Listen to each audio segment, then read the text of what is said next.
Hello, everyone, and welcome back to the PlayBowl 2024 Tournament Series powered by Akame in collaboration with HLX.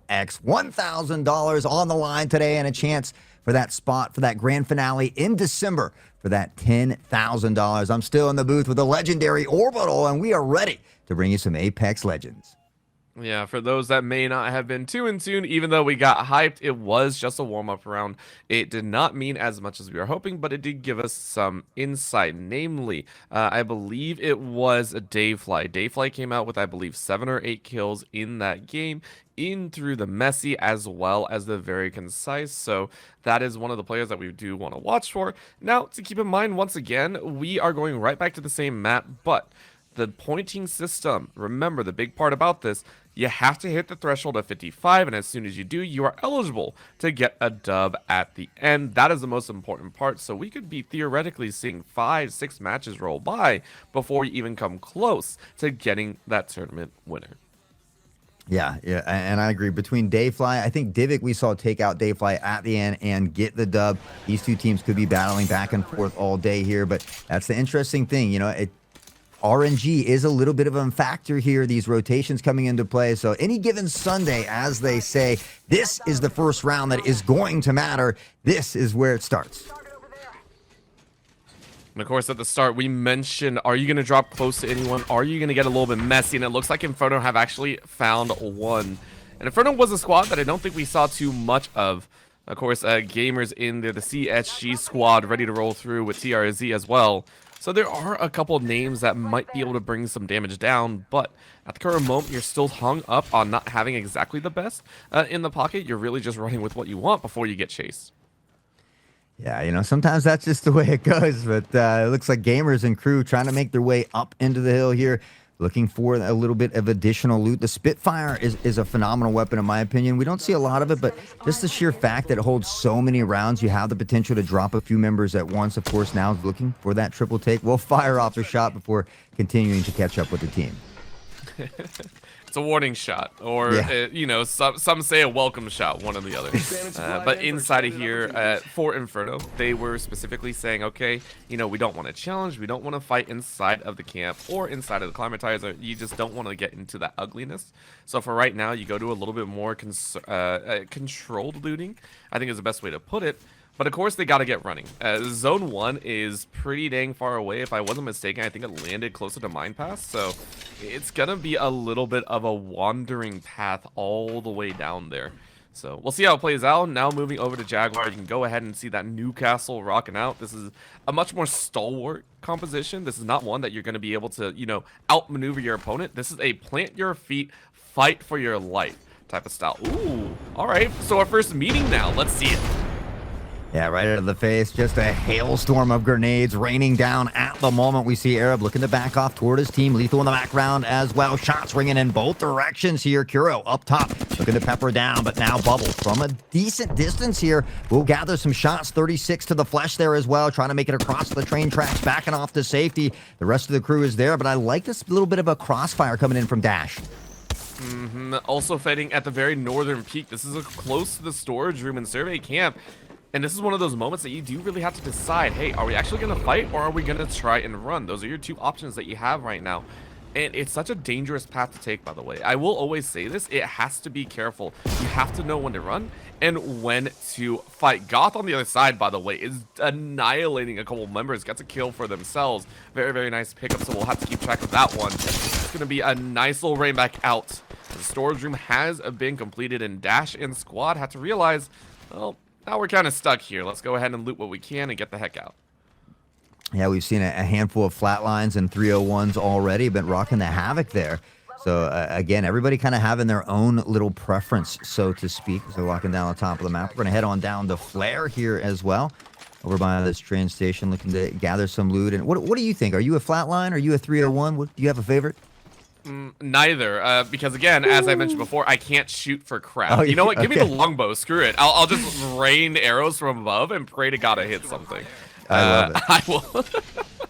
I have. Listen, Hot Sauce. You keep asking me about guns. I'm like, I'm more like Bait. I don't know if Bait gets guns in their inventory. I like it. Hey, at least you know your role and you're there to help out your team. Oh, That's 100%. the important thing, you know? And that's the important thing here for these solos who have never played on a team before. Now they familiarize themselves with that warm-up round, but it's all about having that teamwork. And you got to believe that team communication is absolutely a huge aspect of that, especially when you haven't played that much together before. I wouldn't even just say that. It's the idea of understanding your role to a higher degree as well. I expect throughout these games we are going to see a shift of which legends are actually picked up. You know, we see these kind of all-out aggressive or these defensive posturings.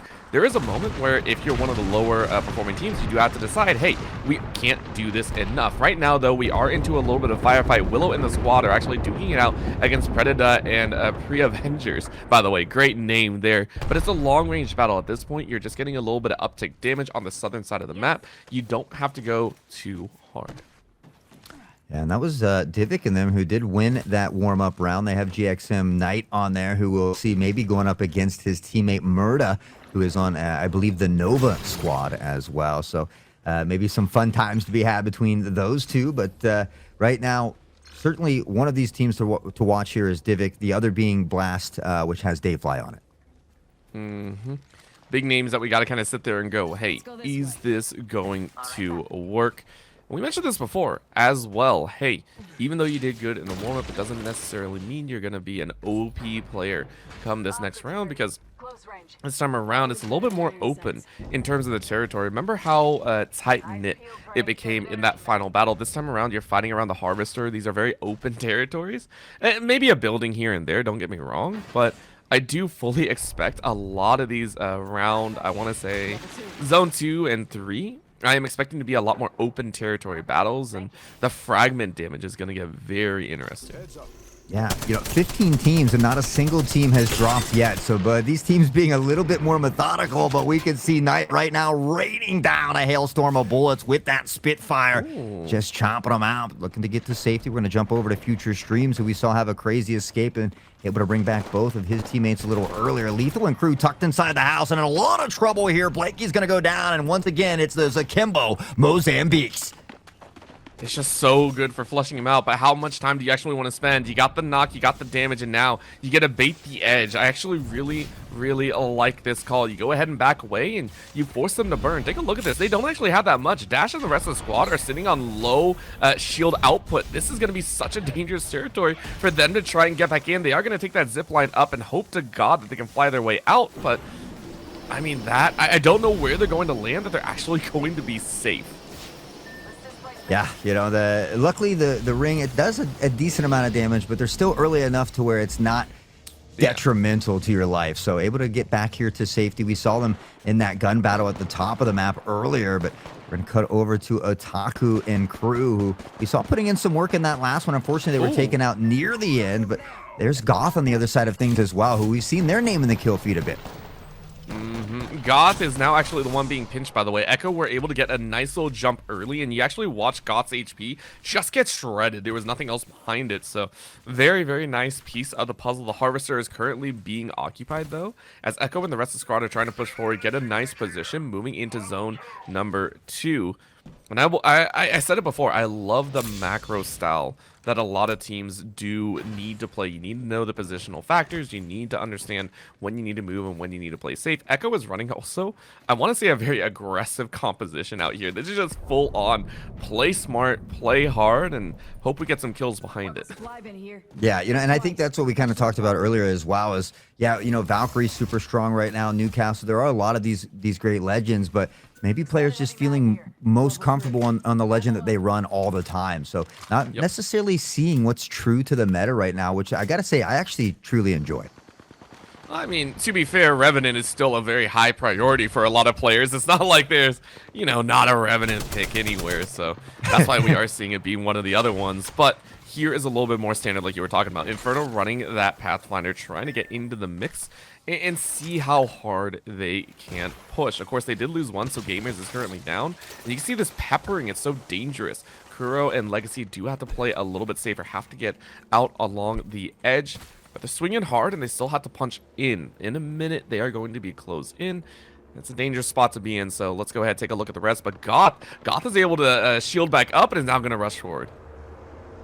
Rushing forward after shooting up, maybe looking to take another engagement as we see that ring closing in. Cataclysm in a lot of trouble here. Half health, trying to pop a little bit of cells here, but unfortunately in a tough position. The Akimbos are there, but it's going to be K, Acoustic, and K with a double there to finish him off. I think, yeah, Acoustic actually got Toxic, excuse me. So one apiece there, but Ghost now in a little bit of trouble with their own as they have to fight getting into safety and the storm here. Now, we'll always say whenever you're running, you like the high ground. It might be a little bit more open, but being able to see where a lot of your opponents are yields so many results. Going through these tons, though, it's going to be a little bit dangerous. Goth, of course, boosting their way forward, chasing to the northern edge. I think they're going to like this. Of course, they're moving in behind a couple other squads. On the high ground, though, Inferno ramping in on top of this antenna. And on the northwestern side is going to drop a little bit of an extra piece to be able to play with. Go ahead and loot back up. They're just covering their backside as well. Seeing a couple drop in behind. Let's see if this firefight works out, as now we're on the western side of the map as we have another engagement. Yeah, back over here to Cowboy Tech and crew. We saw him a little bit earlier. Danny is there as well. Big chop 6, though, looking to throw down with a Mastiff. He will drop Danny as well. Future Streams goes down, and now Cowboy Tech, and that's going to be a squad elim. The Gravy has to take out their teammate. By the way, DMG tags ahoy. On the flip side, though, KATP is starting to rack up the kills. As now the 4th or 5th time we've seen their name hit that kill feed.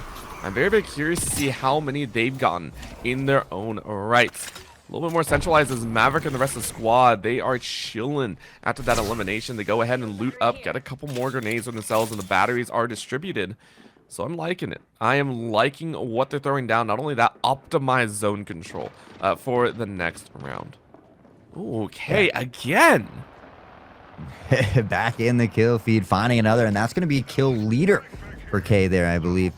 Able to jump back to the other side of things where we saw that battle. We saw DMG taking out his teammate there, as you had mentioned, and now just kind of looting up here. I believe just above the thermal station over here at the moment. I mean, you're playing on the outer ring, and I mentioned it before, this zone control is going to be so different. It's so open, meaning if you play the edge, you're going to have a lot of opportunity to get the damage down, but if you have to sprint, if you have to get into the next zone, it's so dangerous. You're sprinting across open ground against a lot of people who are obviously showing that they got the aim skills to take you down. Rustic specifically, not exactly enjoying this one pillar that they have, getting crossfired up. Woodland Chuck, though, sending a couple shots back Sahed's way. And, I mean, you're going to have those 1 or 2 piece moments as we're still waiting for another squad elimination. 10 now, rounding out into round 4. Ooh. Ooh is right. We can see the walls up here. Jen on the other side. There's Goth, who's been in the kill feed. Bubble in a bit of trouble now, losing the shields and the health. Looking to back off the safety. Has the teammates for help, but the pressure is there, and it's Jen with the Akimbo. Mozambiques. I think this is going to be maybe a theme for today, Orbital.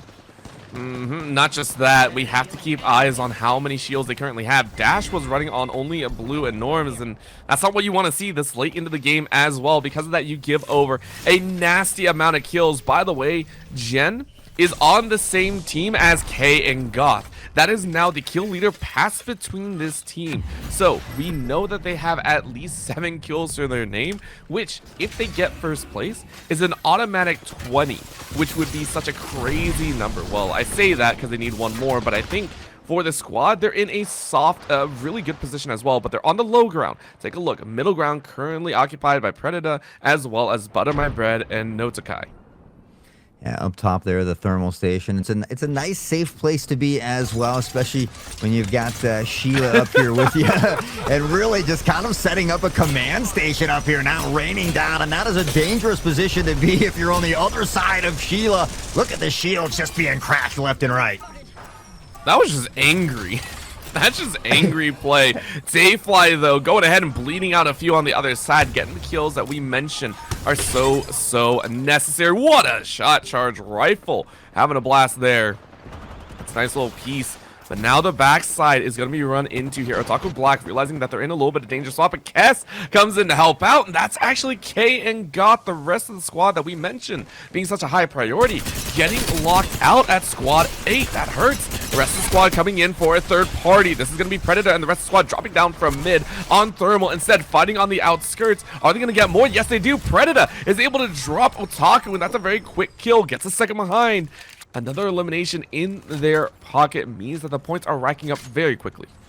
Yeah, we saw Otaku Black's crew take out the current kill leaders, and then just as quickly as they took them out, were taken out themselves there from Predator and crew here. So, you know, that's the way she goes in Apex. We call it the third-party central sometimes, and still a lot of teams tucked down here in this southwestern area. I mean, not just that, it's just it looks like there's a few that are currently stuck in a bad spot, which I really like. There's currently 5 players running around. You can see the rest kind of all over the place. Woodland, Chuck, waiting for a little bit of an opportunity to help out, but this whole side is currently populated that as soon as the zone completely closes, I'm fully expecting all hell to break loose. I am fully expecting some people to not enjoy what's going to go down. And do you see Pre-Avengers go ahead and get a little bit of a knock? You mentioned those dualies just having a blast here. But out they go. It's a hard shift for Nova to have to make as they have to trek across pure open ground. Yeah, 6 squads remaining, maybe just a little less than that warm-up round, but still quite a bit of squads for this tiny little ring. They have spotted one, and that's Divik again. We said Divik was one to look out for. The crew still holding strong here. No kills for Willow here yet, though, so you got to wonder how many points they've accumulated up to this point. Oh, man. In that same vein, Jaguar really not enjoying what's going to be thrown down. Missiles are raining from above. As to Gravy. Has a few further own, but you're not in a great spot. You're going to have to move here in a bit, and you're just hoping for a knock or two. And we mentioned positioning is going to be key. Sometimes that is why you wish you had the lights of that Pathfinder to be able to repel your way in. And instead, you're stuck trying to pick up scraps. Speaking of scrapping, Dayfly and crew are peppering in the shots, and the Scout, weapon that I happen to love as well. I love the skin here as well, super slick. Now, this is a team up to the left here as well. Has to be cautious, just trying to throw some bullets at all of these teams remaining here, but again, not wanting to be overzealous here. A couple squads have been eliminated now, just down to 4. Oh, what a jump. What a make, by the way. Are you going to be able to do some work? Yes, you do. To Gravy, we said they had to move, and they make it work. They claim the Southern Quadrant and just barely make it in. Not only that, to Gravy on this Revenant running rampant here. A wild turn of events for them. The Gravy, absolutely nutty plays coming in. It was do or die situation, and that's what makes grades. The Gravy certainly showing up and showing out here at the moment. That'll allow them to kind of have that high ground as well. We see Divik's squad still alive there in the background as well, and it looks like a team tucked in between the both of them. That's actually perfect. Maverick and the rest of the squad, they can do a lot of work here. They can get a lot of damage down as well. If the zone swings their way, they're in prime position. Zone is almost ready to go. And you know what? It ain't gonna swing any other way. You gotta bring out the fight for yourself. To Gravy just launching in a tirade, and it is gonna be that wipeout. It's down to 2. No way. Maverick saying, yo, we went from almost dead to very much alive, and we get first spot. Almost dead to very much alive, and still raining down, of course, the max level shields here as well. The flatline, the triple take, looking to put in work. Pathfinder in the background as well. The hill, 28 seconds away from closing in. And that's where we talked about some of those Newcastles, those Watsons, those things that really come into play where you might be stuck in an open area and need something like that now. Utilizing it to a T. But again, high ground right now favoring the Gravy. I will say the shield diff might be the big play here. You can see fully evolved on the side of the Mavics, but Flare for their own. They're sitting on all perps, and I'm not exactly looking forward to that one. 1 second left before all hell breaks loose between these two. Walls are going to hold out for a little bit longer, but how much are you going to have? Butter my bread, hoping to get a low flank angle if they can. Yeah, they just have a slight, even though the high ground is there, eventually you're going to have to push down off of that because of the ring. So I think you're right, just slightly better positioning down there. They have these train cars to kind of hide behind as well. So we'll have to see if maybe the Gravy can come up with another cheeky little play. I think they can. I don't know if it's the ultimate play or not, but I mean, you have the ability to kind of dive right in. It's dangerous, but you're going to have to do it. They got to do it in the next couple seconds as well. They're not eating too much damage. As much as Butter My Bread has had an opportunity to take shots, you can see the shielding is actually perfectly okay. And they're going to go around instead. Oh, they get underneath. Oh my god, this is so dangerous. Yeah, they have made the move. Again, they do, like you mentioned, they have the slightly better shield advantage as well. Gravy, though, jumping in, looking to create a mix here now up top, blasting around, big chop. Oh, they drew him away. Oh, they drew the eyes. Oh, and now it's raining down. They're looking to hunker down behind the shields. Butter My Bread with a huge one, making a double kill, or knock, rather. And now onto the knees, all down to one man. Oh! Divik will be chopped down as well, and Flair will take game number 1. We said Divik was a team to look out for, though, or his squad, rather, and they did at least secure second place. They really did, but honestly, I was impressed heavily by how Flair pulled that off. You mentioned before, positioning is so important. The Newcastles can prep, but the main thing is they held their ground. They did not move. They did not try and cheat too far. Butter My Bread, very importantly, didn't swing too far. When you get flank angles, and I was a little bit worried because a lot of the shots were not landing as much as I would have liked. Like, quite honestly, I was like, I'm not sure if the flank is good.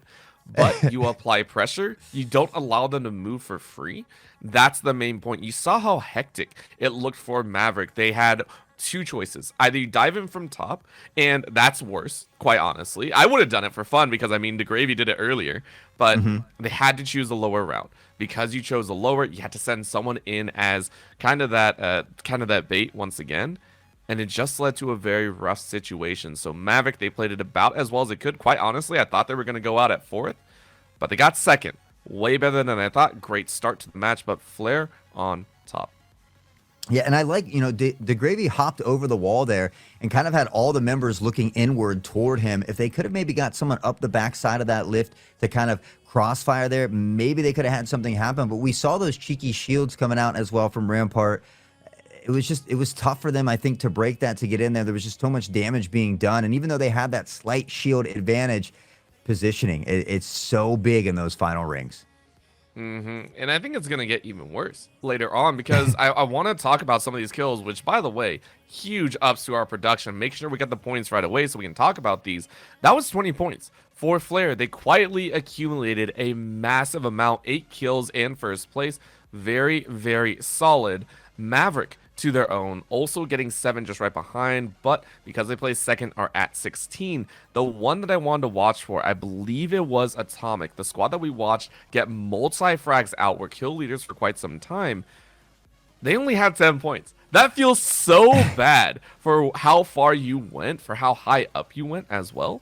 But remember, those 8 kills has secured them double-digit points, that much closer to the 55. Yeah, I mean, just 4 points separating first and second, and the same with second and third, and it gets even closer from that list. So, I mean, if you are some of these teams like Maverick, Blaze, Atomic, you have to make sure that you can't allow Flair to kind of run away with it. So it'll be interesting to see if they do pay attention to that kill feed, if they kind of look to see where these teams are, if they maybe close in on some of those teams, or if they just stick to that game style that they're used to. I think you stick with what you're used to. There is no reason to panic just yet for anyone. I think there's slight adjustments. The full aggressive without any verticality to it might need to be adjusted. Right now, I mean, we are still sitting on top of the world's edge for 1 more map, and then we do move over to Storm Point for 2. So, you have a little bit of leeway, but I don't think anyone really has to freak out just yet, at least in the upper echelon. For Atomic, I think you just got a rough third party. Let's be honest, they were rocking it out. They were banging out kills and everything. If they didn't get third or fourth partied, you were fine. So... yeah. Take it with a grain of salt. That was a very high-end play, having to play against the dive bombers in. This time around, I do expect to see Atomic once again in the top rungs and still challenging for that first or second. Yeah, and it'll be interesting to see if those positions kind of change from map to map as well. So maybe some players are more comfortable or like a certain map better. I personally enjoy both maps. I don't know if that's not a good take or not, but... yeah, I'm excited to see him get through this one so we can jump over to Storm Point as well. But Dave Fly, I want to see a little bit more from his squad here in this second showing. I think they're just, you wake up a little bit, you say, okay, that was the warm-up. Hey, you know, that goes right back to what we were talking about of the don't get too big off of a warm-up. This time around, you know, realize that teams are going to position very well and understand that they're going to get in your face. Dayfly, though, I think thrives in chaos. So, you know, give him a little bit of time, plenty of games to play for. Once you reach, what, game 3 or 4, and Dayfly and the rest of the squad are still sitting at maybe, like, you know, only 30 points, then I'd be worried. Then I'd be like, Dayfly, please, can we get running here? You gotta earn about 25 points if you want to be competitive. Yeah, well, they're still, I think, in third, so nonetheless, still kind of hanging around. But I think Flare, not only Flare, but Atomic's crew also had 8 kills as well. Maverick's team had a total of 7. Echo was 6. And then Dayfly and crew was 5, not too far behind him. So we did have a few squads with some higher kill games. Unfortunately, a couple of them only were able to find 1 or 2 picks along the way. So we'll see if maybe the RNG gods will do them a little bit more of a favor here in round 2. Oh, don't call for RNG, hot sauce. We don't believe in RNG. We believe in our own raw skill. We believe that every crate we open grants us a weapon to kill our enemies. That is how Apex is supposed to be played, right? You know, there's some truth to that, but I think we have favorite weapons that we like to Okay, hunt you're not wrong. You know? they can all certainly kill, though. I cannot disagree with that. But I think the Mozambique Akimbo has been certainly a favorite. But I'm actually pretty impressed with the fact that we do see, you know, some 301s, some flatlines, but we're seeing a lot of havoc, some triple takes, some scouts. I mean, there's really just an array of different weapons being used. So it does let you know that they are all certainly viable in the right hands. It's the how do we want to play. It goes right back to these are solo players at the end of the day. And we're not going to see that well-weathered, hey, rotations, the lineups and everything of the sort. We are going to see scramble setups is the best way to put it. And, you know, some players like to play far away. I've seen a lot of players that actively enjoy playing long-range weapons on very close-range characters. And I sit there and go, I mean, you're kind of polar opposites to that point, but if it works for you. At the end of the day, if you hit your shots, that's all that really matters. It's an FPS at the end of the day. Yeah, absolutely. I'm one of those guys that likes to sit back with a snipe myself, but, you know, maybe I feel a little bit safer from back there. Nonetheless, these 15 teams are ready to get into the action and get into your face. We see them, Danny and crew. We've got to see a little bit of future Cowboy and Danny here throughout Team Grim. So just gathering those weapons and getting ready to lock it down. So I got a question for you, Hot Sauce. You say you like to sit back and snipe. Did you ever pick up Vantage then? No, I didn't. Yeah, so I'm one of those guys, you know, I like my 2 to 3 characters. You know, I like my Pathfinder and my Bloodhound, and I'll snipe with those guys. It's fine. You didn't even like consider playing Vantage then? Like it was never in the thoughts? Yeah, and you know, I tried her once. I just didn't quite like the kit and the way that it was used. So I felt like it wasn't for me. And it takes time to learn things. I'm one of those impatient people. I know I'm good with this, so let me just stick with this type thing. But yeah, you know, that's how it was for me. You know what? I get behind that. I 100% get behind that. For right now, though, the rest of the squads are going to get behind the fact that Siphon as well as Big Mod are currently populated by at least 4 to 5 squads total, I think is what I saw. So that'll be really interesting. Well, I say lava, but it's not that big of a deal. This is what I was watching for. I saw at least, I want to say, 7 or 8 players. And it's going to cause a problem here. Pink is going to go down. Otaku Black annihilating a few on the back end. And we have a quick elimination of 1. Pink, Ghost, Clock are all out. As a Blazer is able to grab 2. Yeah, just putting in early work here, just trying to gather those kills. But here's the problem, right? This other team has heard the noise, and here they come. Smelling the blood, looking hungry. Woodland Chunk able to find me. Was that May, I think? On the Vantage we saw earlier. So one early knock here. Toxic George is going to be the next to fall. Taku looking to finish these off. Down to the face, and Blaze is going to have to tuck his tail and get out of here. That hurts. It hurts so much, but the third party was good. Otaku was actually finishing off someone else on the far end as well. But the Knights do have to hustle back to the castle and figure out exactly what they want to do. So with that, Big Mod is pretty much entirely taken over. Maverick and the rest, though, the squad that got second last time, playing much further away from the opposition. I believe all the way just past bridge, just going for a loot and run style. You got to be looking for the kills towards the mid game instead. So I'm very interested to see if they place as well as they did last time.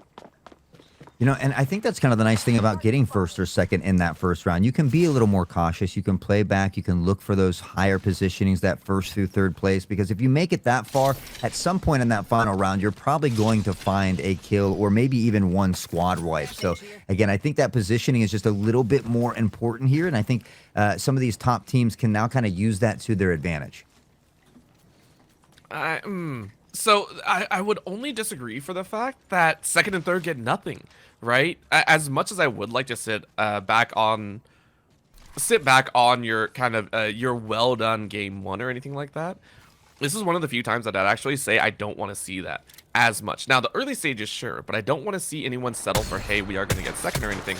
I want to see everyone step up and say, if we're not first, we're last. That's the mentality that I want to run through in a very coordinated fashion. If you're not, however, if you put up like 25 points in a game, then sure, maybe you can sit back on it. But until you're putting up 25, if you're only putting up 16, 17, 18, I want to see him hit it hard and fast. Yeah, you still get 9 points for second place, though. You know, I feel like you don't want to go out too early. If you go out in those first few positionings, you're getting a 1 to 2 point there, and it's really just detrimental to that score. It's going to make it that much harder to come back from. So I think if you're able to lock down some of those top spots, you know, even at third place, you're getting 7 points. We only saw 2 teams break more than 7 kills, so you're already above that kill factor. All right, you know what? I'll sit behind that one as well. Give it a little bit of time, you know. Sit above that. What is it? That like 10%. I don't know how percentile situations work. I never want to say that word ever again because someone's gonna yell at me later in the comments. I'm gonna get in so much trouble for that. But, you know, I agree with you. I want to see him up in the face and getting in that action. So I certainly won't be disappointed if that is what they choose to do. And right now there's action unfolding in front of us. Lethal Bubble trying to find a way in here now, just in a really tough position. They're going to look to maybe go back to the tunnel here and come out on the other side. Again, luckily for them, the storm isn't too far into the game, so it's not going to be a lot of damage, but it looks like the crew is pressing in. Dayfly is going to be able to knock GXM Knight here as well, so at least one has fallen. I really, really like that call. We mentioned before, the positioning is oh so important. If you're not careful, you get pinched against a wall, and then all of a sudden you have to run for your life. It's a situation that no one really enjoys.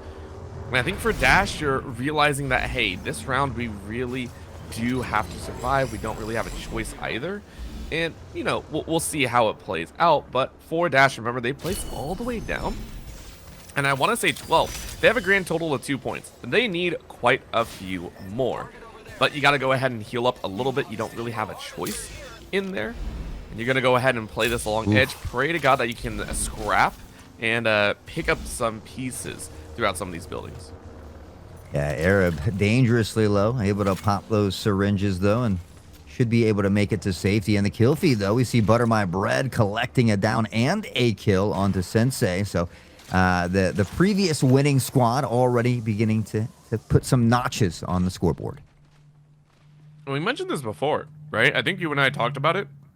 We were specifically saying, hey, you know, these types of tournaments can go on for a while. I mean, to hit 55, it's a long road.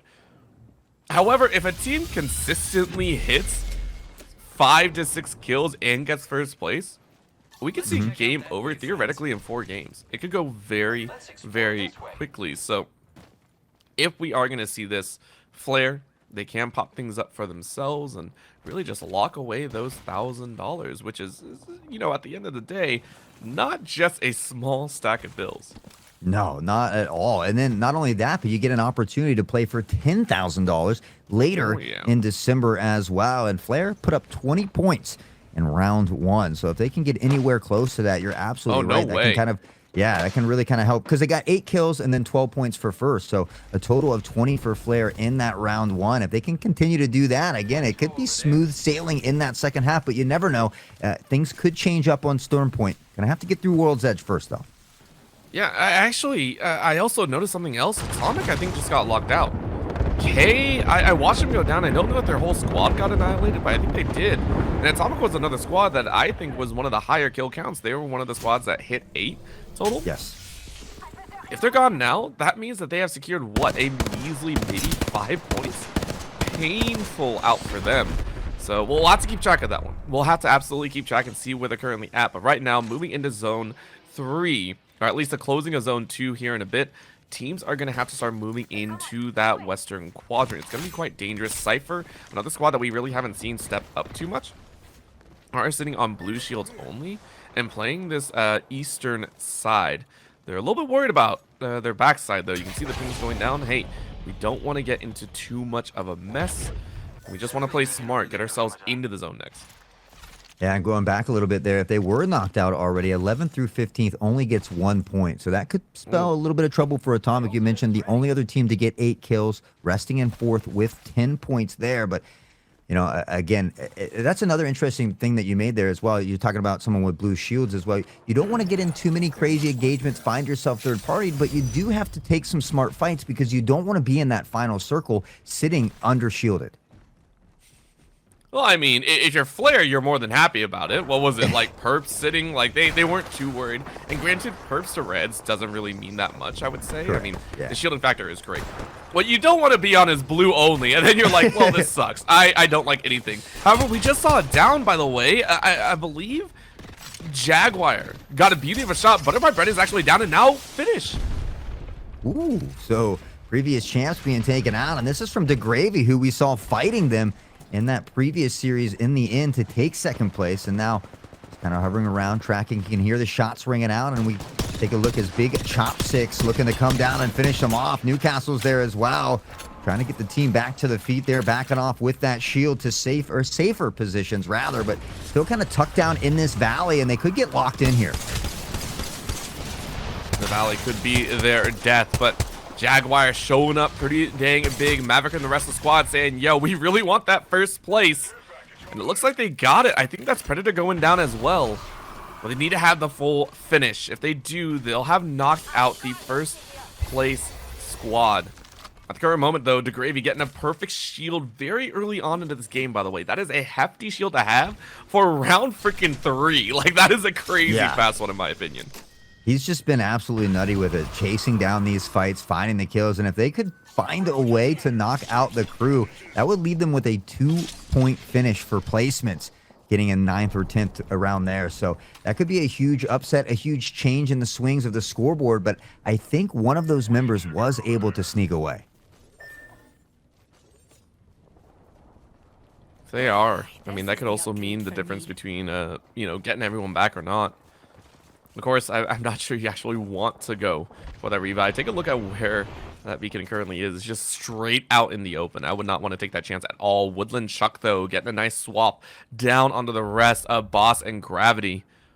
So that'll be a nice elimination for them as well. 8 squads left. This is a hefty chunk smaller than last time. Last time, I think we had about 9 squads rounding in to Zone 3. So with Harvester being the main junction, this is going to be a very nice territory fight. You can see Snowy Goods looking for Otaku Black. Great shot and great down as well.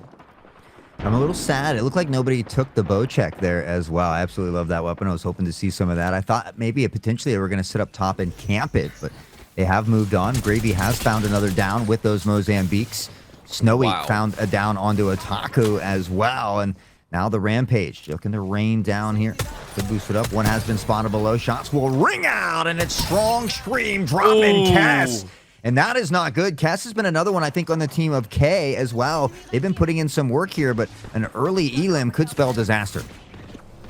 I mean, honestly, this is one of the more dangerous spots, and this is where that skill of ratting can come into a big play. If you're only the last one alive, you got to make the best of it. You can't be running out in the open. You can't be giving yourself away. And granted, sometimes you don't have the choice. Sometimes you don't have the opportunity. I get that. But you got to make the best out of these smaller zones. Right now, though, on the western side, we're seeing Indians, Lethal, and the rest of the squad have found a Maif as well as Woodland Chuck on the back end. So this pinch of 3 squads can be so messy if given the opportunity. Yeah, I think it's about to get messy here in just a few moments. We can see him kind of getting back to tip-top shape still, the blue shields. Blaze, however, has purple in hand, but now the pressure is coming. Future Streams is going to find a knock on the Jaguar, though, in the top of the corner there. But potentially a few fights going on around the map at the moment. Ooh, and George gets a very nice wall down to disrupt any further play. It has enough time to go ahead and shield up. So the Knights are barriered up. Not only that, center zone means they're going to pinch anyone on the southwestern and northwestern side. Of course, how quickly are they going to get back to their own safe side? George says, yo, I'm toxic as hell, though. You decide to hop out of my building, I'm going to send you a lot of damage. High ground and goes into Skeet shooting, but no finish on the back end. And that hurts. That was a prime opportunity. Blazer on the other end, though, was able to find Bubble. And getting these kills is going to be so peace, but George now out in the open gets paid a hefty price. And the Taco Black, who went down earlier, is going to bring some more damage. Blazer is able to trade out 1-for-1, but Mike is going to go down, and that leaves Otaku to get the kill and finish. Well done, as we're down to 7 squads. Yeah, and Kess, who we saw knocked earlier, now back up, securing some of these knocks as well. And Echo just holding on by a thread. Otaku back on the feed, and the whole crew will stand strong once more. And for Echo, that was so important. They were 5th last time. They need to go up a little bit higher. And honestly, I'm always so scared. They run so hard. And these Revenants, by the way, all these Revenant players are looking so dang strong. But you are playing on the Western Quadrant. Keep in mind, they have to make their way in, and they have to go from low to high. And it's going to be very, very dangerous. A little bit of slide to get on top of the railway. They're going to have a little bit of cover, which is nice to play for. But they have to go straight east and look at the northeast side instead. 4 squads, count them, 4, ready to duke it out for the top 5 spots. Yeah, we see DeGravy in there as well. We see Otaku up at the top of the screen there as well. So a couple familiar teams that have been putting in work. Now, Snowy Goods and squad, we've seen them in the kill feed quite a bit here in round 2 as well. And now the spray is coming in from the Nemesis, being that just an arch Nemesis from top Gravy. That red shield. And again, look at that. Almost 1,000 damage already here for DeGravy. That feels so good. But at this current moment, that is all it is. It's just damage. High repel. Oh, wow. That is a... Going to the moon. That went to the heavens. Yeah, I was looking at it. I was like, where are you putting that, bro? I mean, if you take it, it's great. I understand you want to move, but I don't know if that's the right call to make. That went straight to the top of the harvester, by the way. If you're wondering where that went. They're going to the next map over in Stormport. I like how it just showed up randomly, by the way. It showed up just randomly on our screen. But, I think maybe utilizing that 50% damage reduction on the way in, it's something that they could really help them out when they're trying to make that transition. So all in all, not a bad one, but it's just something that we typically don't see. Ooh, what we do see is Nodokai going ahead and grabbing one on Snowy. No pure eliminations, though. Keep that in mind. A very nice finish and a half. Maverick Throw and the rest of the squad playing in this kind of middle ground, which I really, really like. They don't want to test the Harvester just yet. There's the lines up. They go ahead. It wasn't the top of Harvester. I did lie, but it is nice on the rappel. You go ahead and hop off and get a play on the back end of the Harvester, actually. So really trying to ensure that they get the prime and optimal positioning. Yeah, it's nice. They're able to use that Harvester to kind of secure them landing here. Not really a lot of room to shoot at them with that Harvester in the way, but somebody has spotted them, and this could spell trouble. Back to the Mozam Queeks, looking to get up top now as well, but in a top position. The teammate here peppering in some shots from a distance. That's going to be Bubble.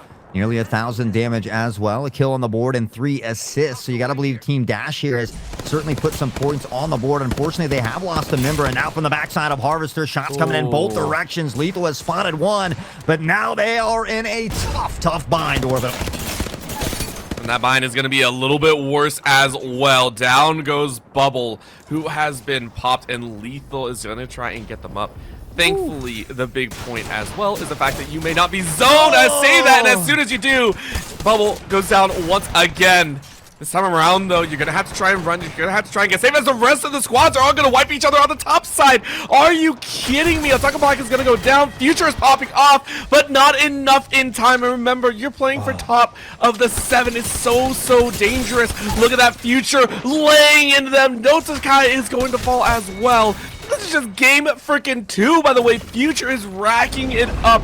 Kill count is going bonkers right now. Reds all the way around. The max shields are going to do so much work for Grim and the squad. And remember, for Grim, they placed all the way down at 13th last time. They want so much more. Love to see the hunger coming out. Future an absolute menace at the moment. Unfortunately, Lethal on that escape earlier was taken out as well. But here's a tough thing for Grim. They are locked down here below. It can be a tough position to be in. They have that Pathfinder, though, and we'll see. They have the zip line here as well, so potentially an escape ahead of us. Oh, and this scan is going to ensure that, hey, you know, we're all kind of screwed. And keep in mind, everyone's on a different level. I'm pretty sure everyone is on this kind of awkward position of we're going to have to play pure vertical, and we don't like it. Nobody is actually going to like it. It's actually Grim to make the first move as they're going to chase in straight through the Watts and pylons. And they're going to try and get a little bit of extra damage. And Zap is not going to do enough. Are you kidding me? Future now has 5, and Grim is throwing down the Grim Reaper scythe and taking names as they go. Future is absolutely the raid boss at the moment. Shots bringing in. There's Valkyrie. Damage being done. Hiding behind, but not enough in Future. Sliding in, popping heads, and getting bread. Quite honestly, though, this is looking great for Maverick, who I think are one of 3 squads alive. They are looking beautiful as now they dive right back down. It's the low ground battle, but this time the Gravy comes in and washes straight through them. They chose their moment perfectly. It's the Gravy to annihilate, and Maverick are on top. They just gotta find one more enemy. It's a hunt for the lone rat. All aboard the gravy train, baby. Choo choo. This man is absolutely killing it. They will find the final kill, and Maverick up on top once more. What a hell of a game. You gotta love it. You gotta love it. The squad that we watched and we mentioned was getting overly aggressive, specifically the Gravy. I love the fact that you gave him so much credit because we had to. In game number 1, the whole reason that they got second place is because the Gravy did Revenant things, quite literally launched themselves in the face of death, wiped out a topside counter, which, by the way, should never happen. I understand that this is like a not like pure headshot situation, but allowing a Revenant to fly at you solo out too is a wild statement to make. This time around, they played it perfectly. Understandably, you want kills, but the Gravy and the rest of the squad knew that you can't play it too overconfidently. If you do, you lose out on getting first. And they chose their timing, knew for a fact that Grim were low, took advantage of that fact, and lit them up. Just exceptional. Yeah, I mean, near the end there, that kill feed, it was all Mozambiques. Just the duelists running wild. Everybody was shooting from the hip, trying to dip in the whip and make it to safety. We saw Lethal nearly make it out as well, but the hunt went on. And again, Maverick able to secure that top spot in quite the fashion, I believe, after getting second as well. So you got to believe at this point they are going to be on the top of the scoreboard. Shout out to production, who's been insanely fast with making these scores happen as well. So these will be here for us just shortly. A reminder, first place takes all of that $1,000, but now we've got 2 maps of Storm Point coming up. So things are going to change up just a little bit, and I'm that much more excited. Here's the scary part as well. There was a huge shift in where our points were. Remember, last time we said Flare was actually at the top, sitting with a 1st and 8 and giving them about 20 points. This time around, they actually fell at 10th, and this was the dangerous part. I think we actually pointed them out. They were a team that dropped with only 2 kills to the name, which actually allowed Blaze and Grim to solidify themselves at a higher ground. Very, very impressive on their own. But Echo, out of nowhere, by the way, the last rat. I have no idea how this went down because we only saw one play at the very end. But they were able to secure and tie the rest of Maverick at 9 kills. Yeah. Because of that, not only that, they are touched at second. They placed 5th last time with 6 kills. They are now at 28. It is a phenomenal job. And we've seen these shifts go through that I am vastly going to enjoy this game 3. You know, and it just goes to show you how important that positioning is at the end, how much points are up there between those top 3. We saw Grim now in the top 5 after going out super early in round 1. So, you know, there is a little bit of a deficit from that first position. But, you know, again, if you can find a way to knock them out early and prevent them from finding that high placement, from finding those kills, just like we saw here, things can change in a matter of moments. And I also would like to put a little bit forward. We mentioned before that, hey, game 1, it doesn't feel all important. We get to see a little bit of a start. Game 2 is really where it's at, and we've already hit that point. Considering how many points that Maverick have been able to earn each time, If they are able to play first or second this time around, they will pretty much secure that 55 threshold. If they hit first, they will have 12 points. That'll put them at 49. That would mean that they only need 6 kills in that game to be able to hit that 55 threshold, and all of a sudden, they just need a first place placement. It is a very dangerous game to play, but everyone has to be aware of where the Gravy and the rest of the squad is, because they are very, very close to ending this tournament in 4. Yeah, you know, and like you said, after you hit 55 points, you're looking for that victory. It'll be interesting to see if maybe some of the team strategies then change up a little bit. Like, oh, hey, we know that Maverick's over here on the northern hemisphere. Let's all push up there and try to take him out, you know, or something like that. Because there are different strategies that come into play when you're in a situation like that, you know. Let's make sure that we can get some more points. Let's knock out that first team so that we can reach that threshold as well and have an opportunity at match point. I would be so mad at everyone for doing that. That's the same as playing like Smash Brothers, and I think I do apologize about. But it's like, hey, we're going to have a little bit of ball of time. We're going to get a little bit silly. Let's just.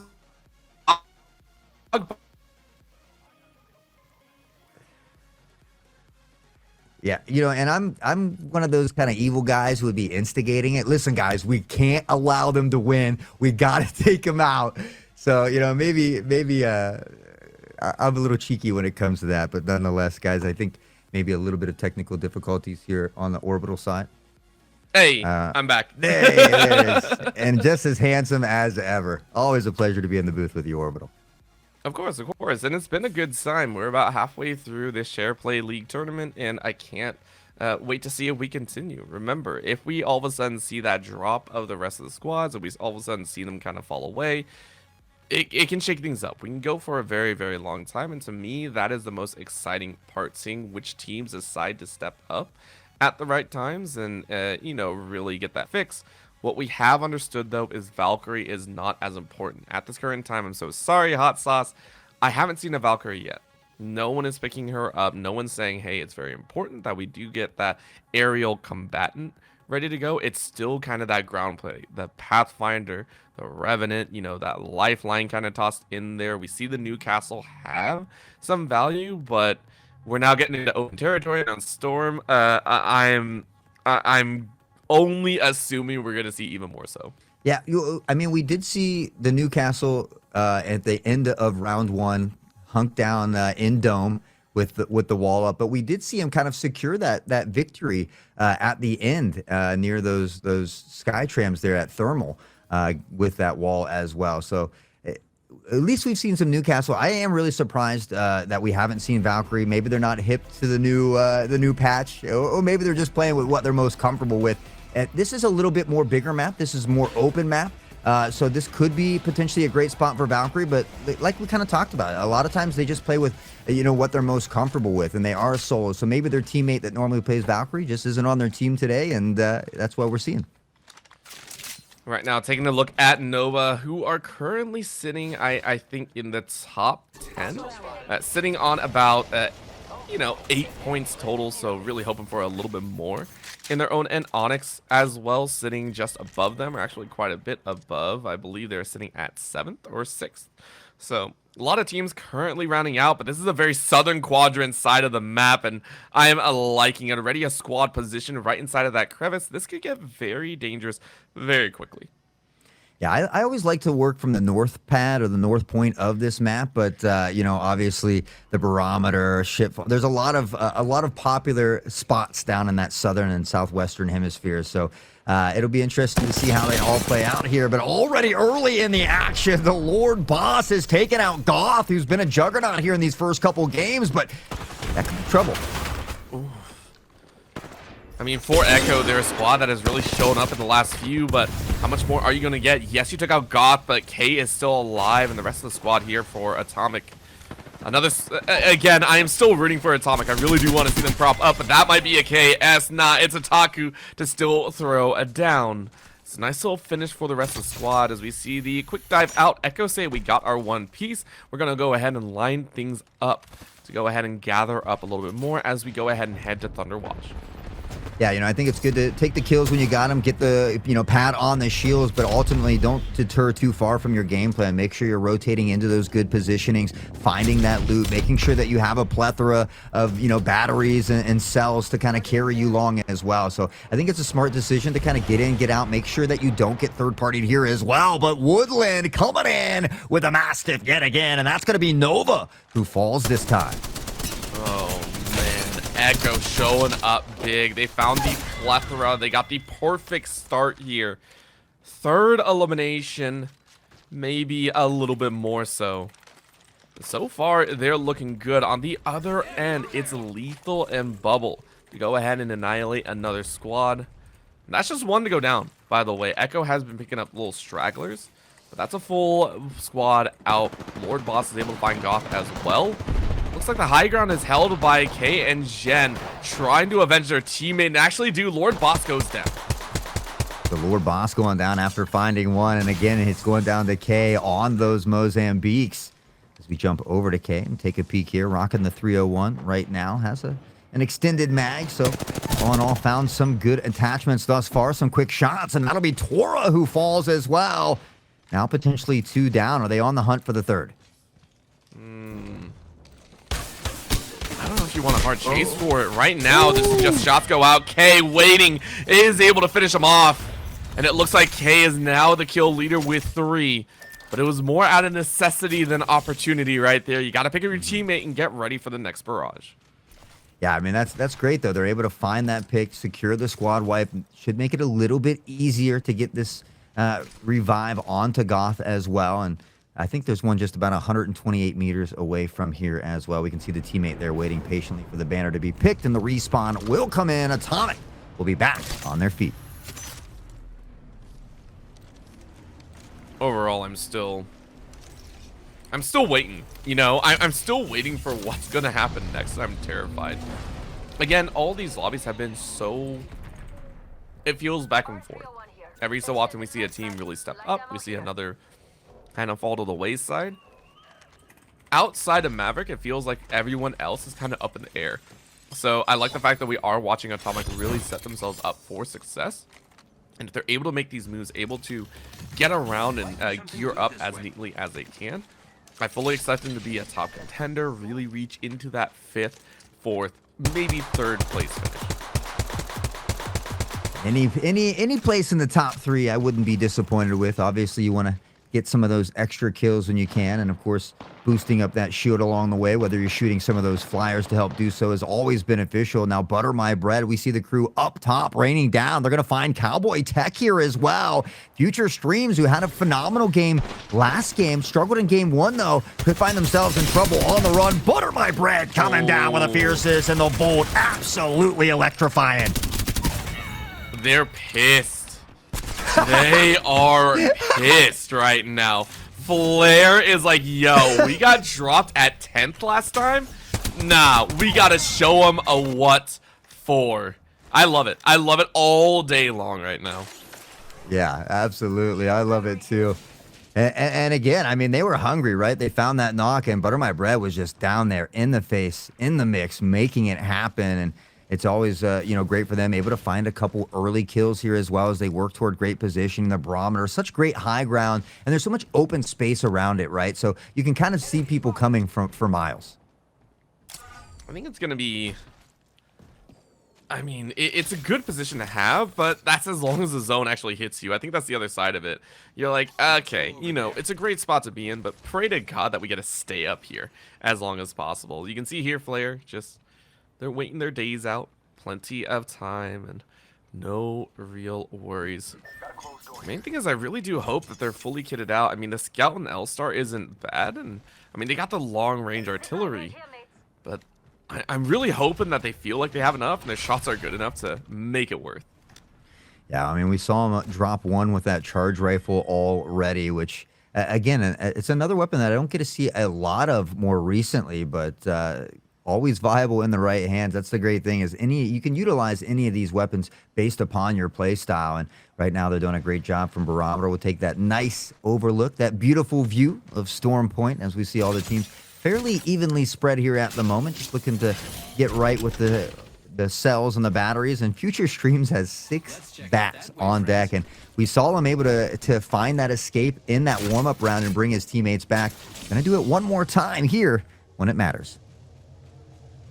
I mean, they are timed out for a little bit though, so I'm not sure if you're going to be rocking with anyone else. You sure might have to play this one solo for the rest of it, which is a painful thought with 12 other squads alive. You're just like, dang.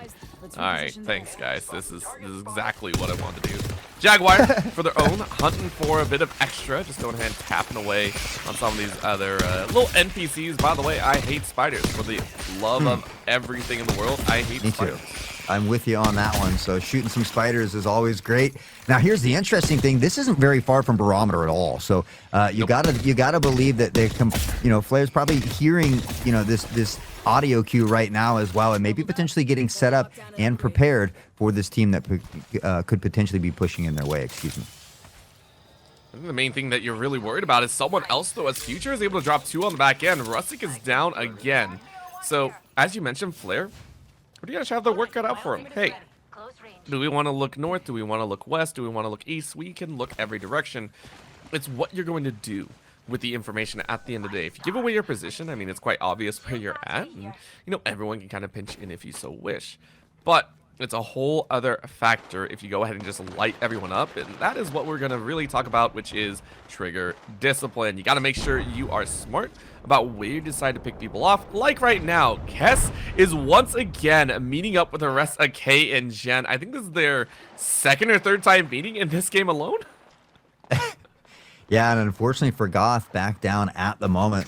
K potentially could find the revive right here. You got to wonder if the crew's listening for that audio cue. Potentially could pressure down below, but won't kind of force themselves into any play that they don't want to be into at the moment here. So Goth back on the feet, looking to sell back up, and Atomic will have another go. Round 4, let's go. Ding ding. All right, round 5. 4, all right, fight. there's a ding ding. Okay, it's going to continue, Hot Sauce. Hey, I'm not mad about it. I'd love to see more action and second chance opportunities. I know that you were, somewhere in the back of your pocket rooting for Atomic as well. So, maybe the Apex gods are granting you with a little caster blessing. I don't think I've ever been blessed by the caster gods. It's always curses. It's never a good time. I'm sorry, Atomic, you ain't having a fun time. Making the way in, though, we are looking at the closing round 2. And I assume that it's going to get messy. Southern Quadrant is bringing about 3 squads together here. Jaguar specifically, they're ones that are still hunting for a piece. Saw 3 there. Blakey was able to spot out at least 2 bodies inside, realizing that the squad's in. So, how hard are you going to run? How quickly do you want to run? Instead, you actually run away and say, this is not our time or place.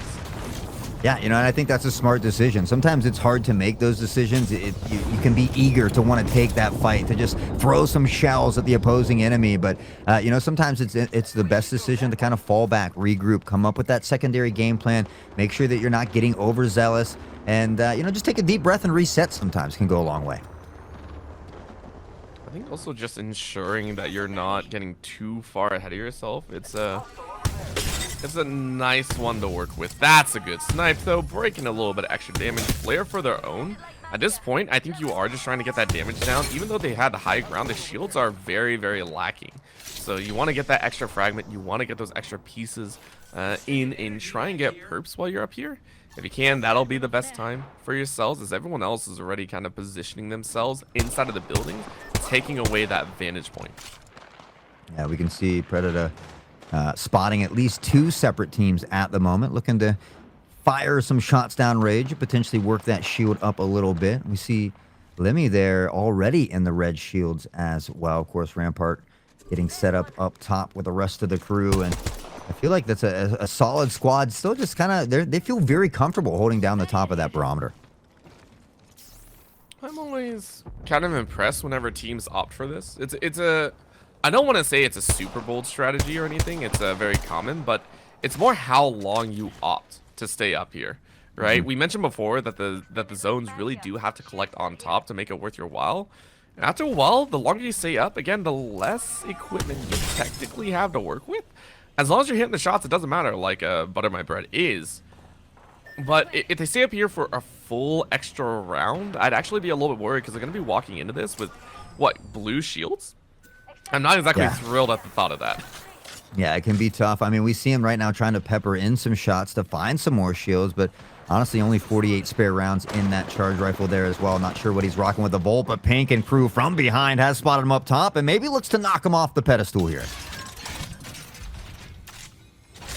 Predator. Pedestal can be pretty rock solid, but that's going to be a nice kill. It looks like the Gravy was able to find Mife, and that's a rough one to see. Looks like Bubble was also able to take out a Taku. I'm not sure if that was a full wipe or not, but it was a down, and that's more than enough. Right now, we're seeing the eliminations come through pretty heftily, though, as the Gravy is actually going to go down as well. So Flair's just watching this all happen in the kill feed, and honestly, you're losing out a little bit, but look at the tabs. K and the rest of the squad of Atomics is laying into this 3v3 situation. Yeah, and Gravy's already back up because he just got a knock on Mife as well. So, you know, we saw Jin and crew Atomic actually be the first to drop the Gravy, but able to get back onto the feet now. Down below, here's Atomic once more, looking to spot them up top with that sniper rifle. And they've already got, I mean, a few of these teams have significant shields compared to that squad that we've seen kind of locked down in Barometer. I mean, we're just seeing that dance of death. Atomic now, of course, with all the fighting that they've done, maxed out shields on 2. Feels pretty dang good. Gotta give him credit for what credit is for. I think they see a couple others. Are they actually going to go challenge? This is going to be a little bit risky, though. They're going to run right on in as everyone is getting into the mix here. Southern Quadrant is where the zone is, but Rustic is able to drop Blakey. That's a very big important one. Davefly is still alive, getting kills of their own. That's a backup. Goss saying, I don't want to go as quickly as possible. Jen is going to fire from the back end, and Atomic saying, yo, we see a few here, but not everyone. Where could they possibly be? Let's get some extra damage down. That Scout bringing a little extra damage to the table. Oh my gosh, hot sauce. This is getting messy without actually looking messy is the best way I can put it. Yeah, I'm pretty impressed with Atomic right now. They've been in some trouble positionings twice throughout here, but here they're all standing now with some good shields up top. Jin, though, will be chipped down. No shield to go. And now working with Flesh, looking to pop that battery and get back into the things. But unfortunately, they are just getting peppered left and right. The nades come raining down as well. Has to drop down and lose that high ground due to the Arc Star. Now that's K pulling up on the squad. Shots ring out, able to break one, but now trouble. Oh, this is looking rough. He ran into one of the squads that you really didn't want to. K getting picked up here. Rest of the squad is going to try and round their way out. Time is ticking down, though. Keep that one in mind. A little bit of a burn. Door is broken. You're playing the low ground. Ultimate ready to go if you do want to reposition here. Of course, that's a quick snap. No one going down, though, as they're playing just this very, very tight angle. And you know there's a squad at least above. That is what you're looking at. Atomic, though. Sitting at 8th, if you get eliminated here, it's going to feel so bad. Blazer, though, able to find Pink's life. What a snipe on the back end. High ground still being populated on the other end. And Jen is just like, yo, what are we actually going to do here? Blazer is able to finish him off. It's another piece of the puzzle. You're bringing out the big guns, though. In comes that Vantage, and it's a snipe miss. Oh, can you hit one? Come on, hit one for me. I love the sniper. Ah, we're not really going to watch them. Feels bad. Feels bad. Back to K, though, as they look to lock it down here. And again, just not getting overzealous. We see him peeking a little bit. Look at the fine shots when they can. But meanwhile, just a few hundred feet away, Buttermine Bread is going to take out Toxic George here. Now down, Butter looking for another. We'll get the elimination. Predator finds Blaze as well in the mix. But again, with all that noise being made over there, we can see the teams kind of shifting their attention in that direction. And now another team caught out in the open. That's going to be Nova who's the first to fall. I mean, good smokes to try and draw them close, but K is on the move. Rustic, once again, are not going to enjoy this one, so Atomic now caught out in the straight crossfire, but they got the damage and they got the kills that they could possibly want. Butter My Bread, though, still very much alive, and we know what that means. We know what that means, Hot Sauce. We know who's going to be dropping in from the top ropes if they're not careful. We know who else is alive. A name that we don't always see, Bexic, though, is able to find Davefly, and that's an elimination that we weren't really expecting. Now underneath the bridge is where we're watching the rest of Predator and the squads run out clock. Yeah, and they're just, Atomic is in such good positioning here as well. They've already gotten quite a few kills to boot, but again, they want to try to make it to at least that top 3 positioning here. And right now they have to deal with not only a squad pressuring in, but the squad sitting right above them.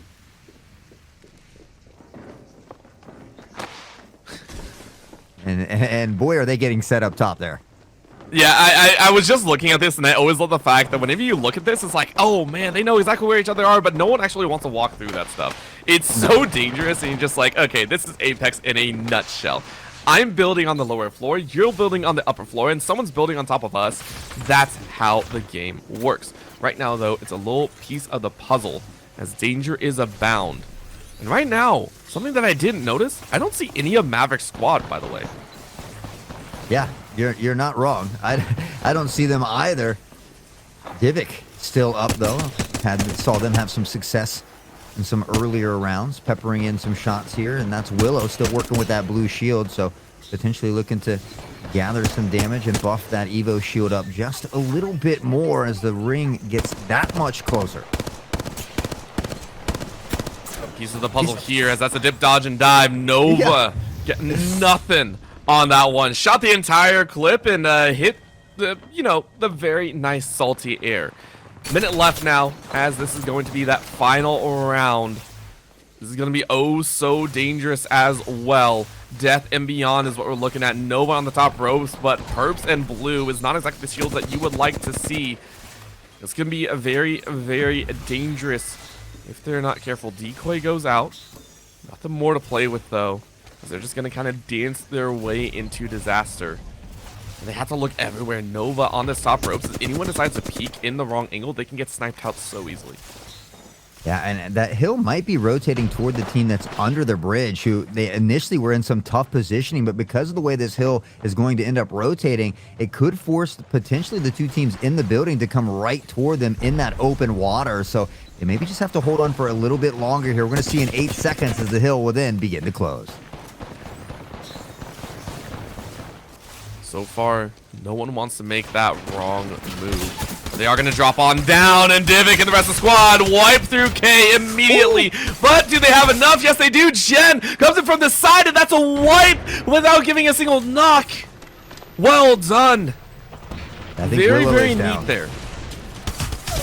Willow from Nova did go down. They're picking up right now, and I like this decision here as well, because if they push off that building, they could potentially get flanked from inside. So often to take them out first, but Jin's going to find Divic here as well.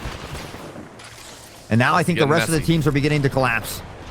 Oh, that's silly. That's mean. Right now, the Millennium Cypher, a squad that we haven't seen work their way up, are going to look for extra eliminations. Third parties galore, and that's the elimination. Well done. Jen is down.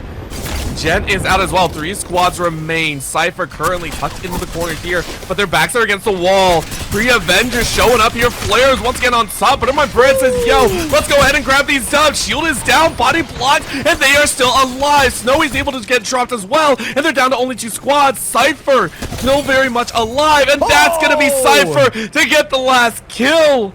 What a first place finish.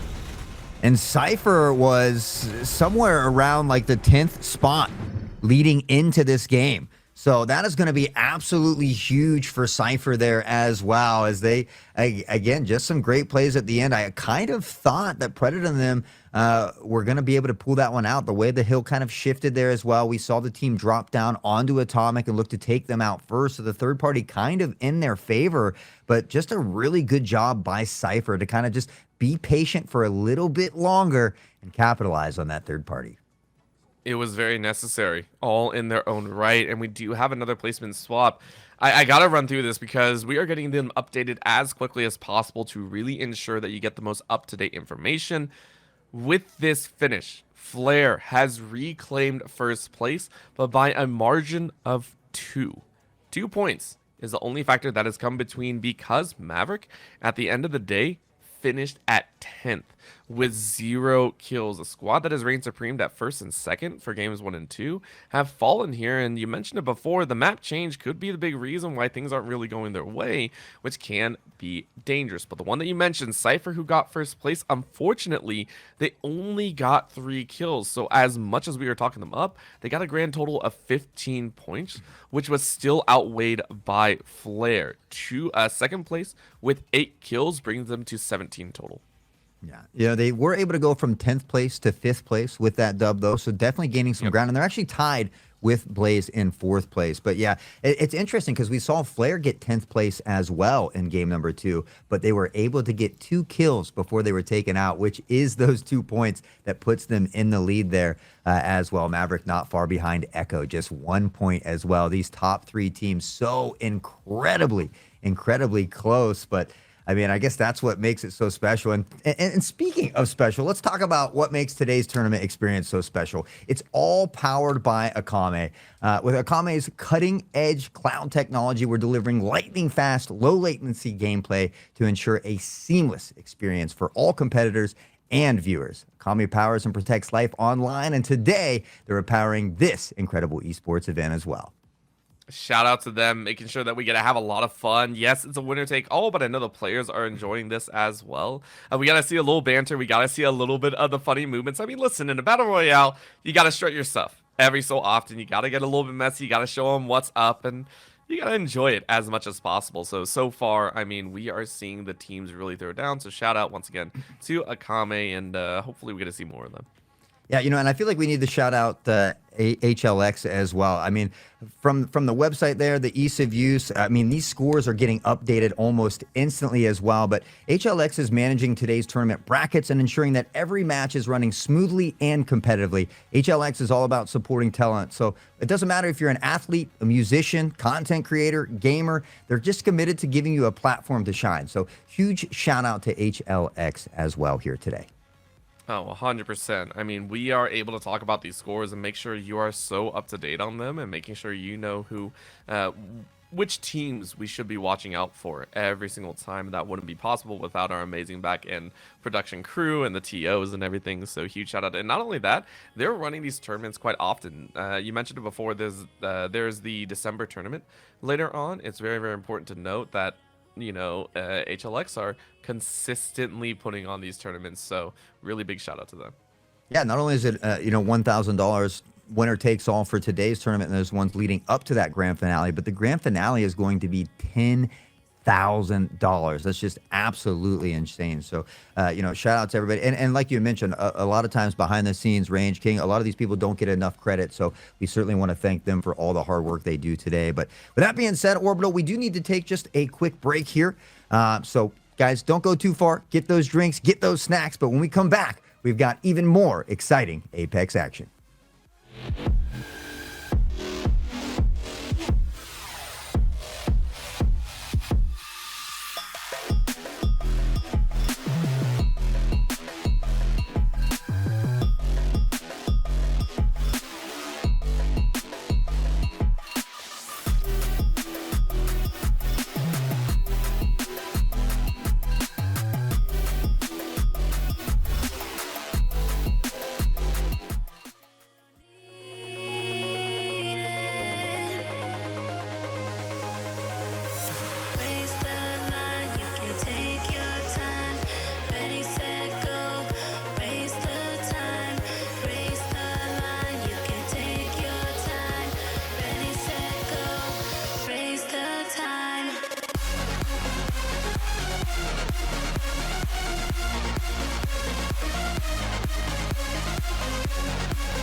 Hello, everyone, and welcome back to the PlayBowl 2024 Tournament Series powered by Akame in collaboration with HLX. We've had 3 banger matches already out of the way, and we've got some more to come. Still one more on Stormport, though.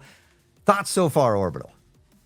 I think things are getting messy, is all I'm going to say. We saw one of the top dogs, Maverick, fall a little bit out of favor, and honestly, I didn't see exactly what went down. We got to see another squad kind of roll up in Atomic, really showing their stuff. A team that, again, from game number 1 had some of the highest kill count out there, but weren't able to really follow through.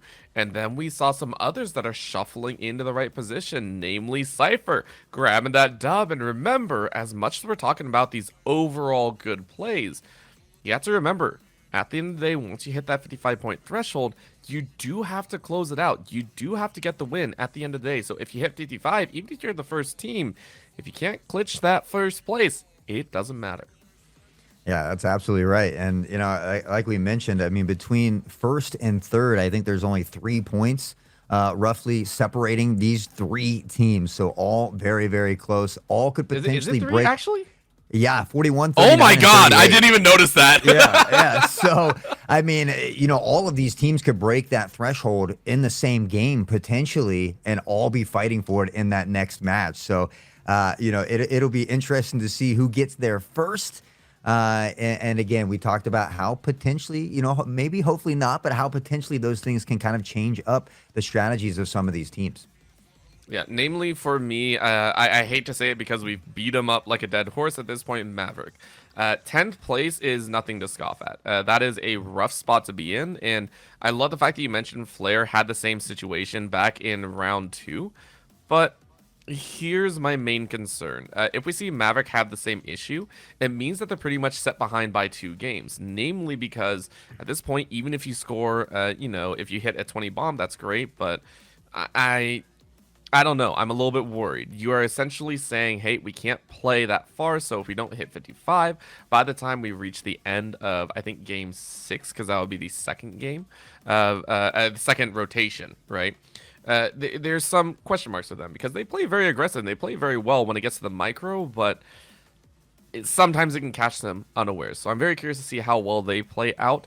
The other ones as well, Flair, can you keep it up? Can you keep being a menace right now? Because if so, you are quite literally only 14 points away from hitting that 55 mark, and then you get a branch right back in to try and get first place. Yeah. And the interesting thing for me is, especially with a lot of these top teams, is most of them have had 2 really good games. We had Flair with a 10th place. We had Maverick with the 10th place. We had Blaze, I think, down there as well. But Echo has been 5th or higher almost every time. So it's going to be interesting to see if some of these bigger games can pay off or if consistency might just work in the favor of Echo. I will always say I'm always worried about talking about consistency because I swear the Castle Curse loves to eat me in the backside, and I'm just like, I don't want to do that right now. I'm so scared, man. It's okay. I got you. No, you should not. You're the other caster. We shouldn't be trying to overcome this. We make the curse worse. It's a blessing, baby. It's a blessing, you know? At least for me. You know? I'm an optimistic kind of guy. So somewhere out there, you know, one of these teams is going to consider it a blessing, and I'll take it. I don't know who is. Maybe just one of the teams that we're not talking about right now. I Whatever don't know one that yet. wins, you know? Whatever one that wins. True. I like how it actually did come to fruition last time. We weren't even talking about Cypher, and they just wiped the rest of the squads, and we're like, all right. Absolutely. Well, there you go. New team at the top dog. Oh my gosh. We are going to be in so much trouble. I love this, though. Already a quick little start. Once again, it is a little bit of a Western territory. I believe it's eclipsing a majority share of wall slopes and checkpoints. So a little bit of a northwestern position for a lot of the squads will be very, very important. Yeah, and we see, you know, a couple of these teams here at North Pad. Again, that's one of my favorite spots. One of my favorite spots to land. So excited for that. And I think Goth and Jin were there as well. So Atomic might be here as well. These 2 teams potentially maybe looking to fight, but Havoc kind of out in the open here. This could be a dangerous setting for them. I like the fact that we do get to see that Valkyrie coming into play so far. So Havoc running one of your faves, but in that same vein, they're currently sitting at 13th. So you know, I don't know what to say about them right now. Hopefully things get a little bit better for them. Yeah. Yeah. And Valkyrie is not my favorite either. She's not even close. You know what I mean? True. She's just in the meta right now. I'm a Pathfinder All right. Bloodhound guy, so don't put that on me, Ricky Bobby. I'm going to either way though. You're not gonna like me for this. I'm still gonna call you out for it. I love it. It's all good. That being said, though, it does look like Bangalore is the first to fall here for Havoc, and now they got to consider potentially just falling back and playing for that safety position. You do not want to be knocked out here early, especially as these teams continue to pad the points and kind of get a little bit closer toward that end game. Got to make sure that they are in the right position as well. As you can see, Bexic as well is just trying to chase after. I think that was Atomic as well. That was Jen that I spotted on the zone there. It's actually Lynx and the rest of the squad though. They're gonna round things out and realize that they might be in a dangerous spot. Yeah, they picked at the Tiger, and the Tiger bit back and like, okay, we don't want that. I'm so sorry. Yeah, well, Tigers do bite back sometimes. That's just you know, a danger you'll have to risk, but we'll check the care package. It looks like a golden flatline coming in as well. The flatline certainly has been very popular in recent events, so we'll see if anybody will opt to pick that up here as well. But I think there's 3 or 4 teams in this region. We saw one kind of split south toward Checkpoint, toward the mill. We know Atomic was still near North Pad, but now we see Bexic and crew here kind of working their way up through, potentially heading toward Checkpoint or Cascade Falls. Well, I like the fact that you did point that out, because I think all the teams have kind of quieted down and said, okay, yeah, we can't opt to take this fight early when we're so under-geared. You know, you take a look at Lynx, and, I mean, they're not a squad that actually enjoys fighting, it looks like so far. But you take a look at the rest of the squads as well, and I mean, this entire POIs, or the multiples that they dropped in, not exactly the most optimal for loot value. So it makes sense that, yes, they were there, but all of them pretty much opting for, if nobody really wants to fight, we're not going to full challenge it. It's the respect and the control factor of, we don't want to lose a lot of our resources right now. We need to gather up a little bit more before we get too far into this battle. And we talked about trigger discipline earlier. We see a little bit of that here now from K, as they have spotted one rushing in toward North Pad, but Jen will waste no time throwing some shots downfield with that scout. The nice thing is, though, the team, you know, appears to be a little separated. They do have one in North Pad, one back here toward this launch pad as well. So maybe they'll look to maybe cut that person off and find an early pick. I mean, so far we've seen 2 squads eliminated as well, and that might be the big one to play for. But Atomic, the team that were able to squeeze out a pretty nice high ranking, seeing that those wyverns are getting sniped at, saying, hey, maybe we can pick up some free loot. But at the current moment, you're playing to the very far northwestern corner. Here's going to be that first meeting. Jen, Goth, realizing that they might not be in the best spot, as the Gravy and the rest of the squad are running in. They are pissed that they lost out in game number 3, and they're looking to try and do a little bit more. Good snipes are working wonders, as the Gravy is on a straight up beeline. Watching the last teammate go by, though, they're going to try and get this finish and get a couple points on the board. Man, the Gravy has just been a menace all day. Great crosshair placement, good control over the recoil as well, and just continuously hitting those shots. So Maverick certainly has been a force to be reckoned with, but there's been a lot of talent, a plethora of talent, to say the least, out on the field here today. Oh, 100%. These are solo players. They love showing off their stuff.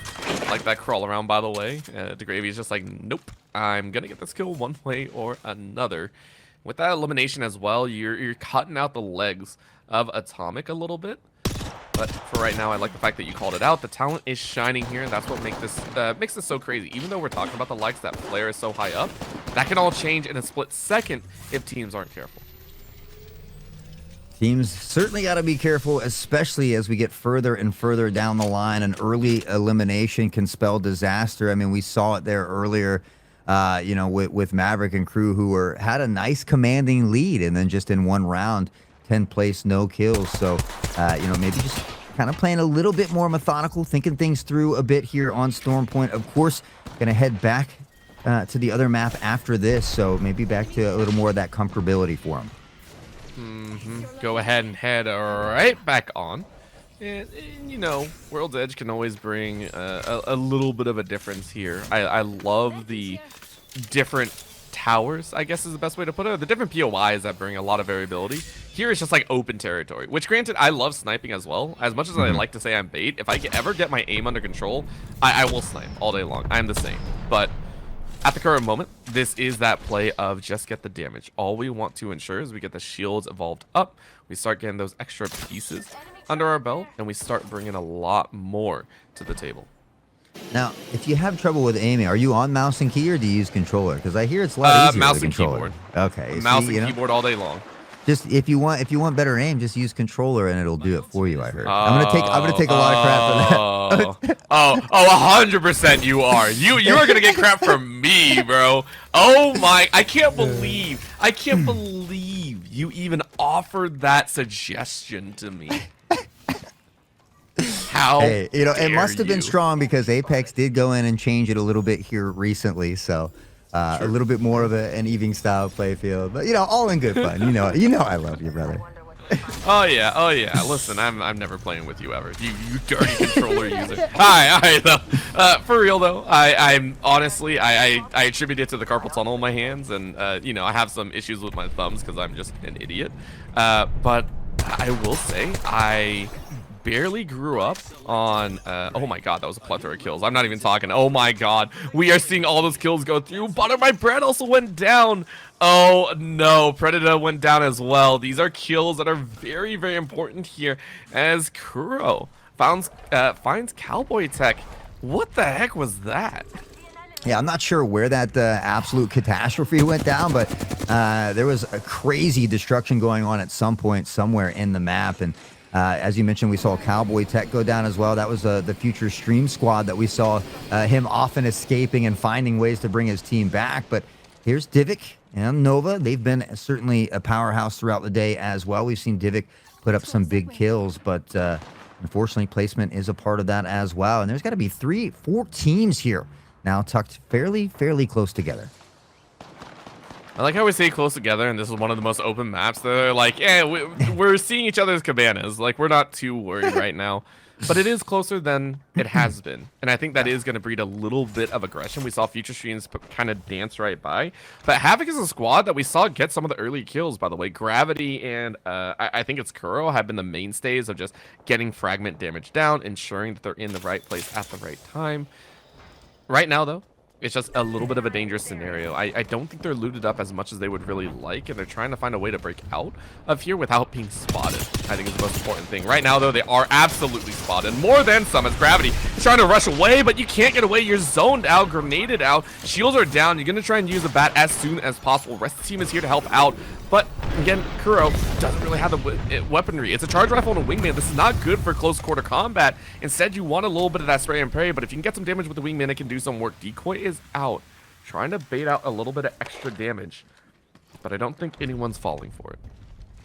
Yeah, I love seeing someone go off with the wingman. The hip fire can be dangerous as well, but yeah, you're absolutely right. The wingman and the charge rifle isn't a combo that you typically see together. We'll see if they can have some success here. We see Cora Gravity on the Valkyrie as well. So a couple more Valkyries than normal, maybe because this map is so much bigger and more open.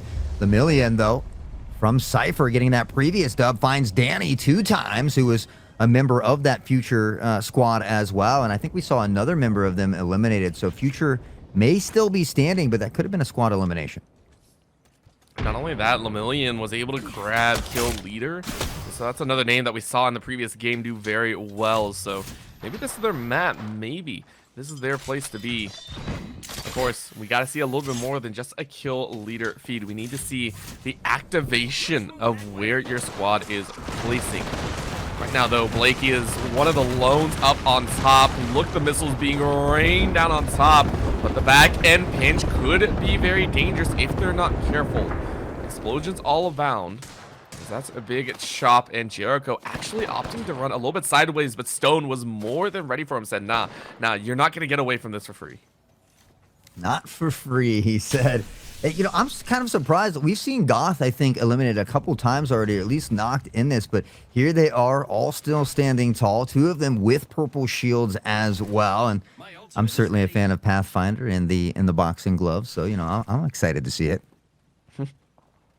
It's one of the... I think there was a clip a long time ago that really got me into it. It was Pathfinder, like, basically jiggling for the life and just not getting hit by a full clip spray. It's a very... I'm pretty sure it's a very popular clip, which is so much fun to see. Here we are, back to Maverick. Yeah. Yeah, I'd have to check on that one myself. I think I know what clip you're talking about, though, but I don't know who it was in the clip. Oh, man. It was so much fun to watch, though. It really reiterated me that movement in this game is so much fun if you are able to master it. But, like you called it out, Maverick is now tucked away on the northern side of this next zone. Very important to see because you haven't cleared out the other huts. So, everyone's just kind of buckling here, just like, okay, how are we actually going to play this? How are we going to ensure that we don't get locked out? And, you know, can we defend this zone without giving up too much of our own side? Yeah, it's always kind of that test with that ebb and flow of the game and trying to find when to go in to make those pushes, to when to be patient. And we do see Future Stream still alive. I'm not sure if his teammates' banners have expired yet again, but Future is just one of those characters that has that survivability. He's always staying alive, so to speak, and we'll be you know, have to see how long he can hold on here. But Nova, Divik, the crew trying to battery their way back up here. And looks like they're going to go for that high ground. Yeah, it's a tough run up there, but I think they're going to go for it. I think they can make it as well. They're going to run right in front of these huts, though, so they could easily be spotted out. And that's why Knight's like, I don't know if we really want to force it right now, though. It's a high ground play, as the bottom side is pretty much pyloned out. I haven't seen that in quite some time, but it is fully pyloned out. Going to try and defend against Snowy, also very entrenched in this zone, and the perfect next as well. Take a look at that one. You're bunkered down in one of the huts. Next zone is directly on top of you. Outside of a couple nades straight through that corner pocket, I think you're pretty golden. And the fact that there are 12 squads still left, I mean, we've had some crazy ones, but it's usually right around 8, 6, somewhere in there at this point. 12 squads still remaining here is absolutely nutty.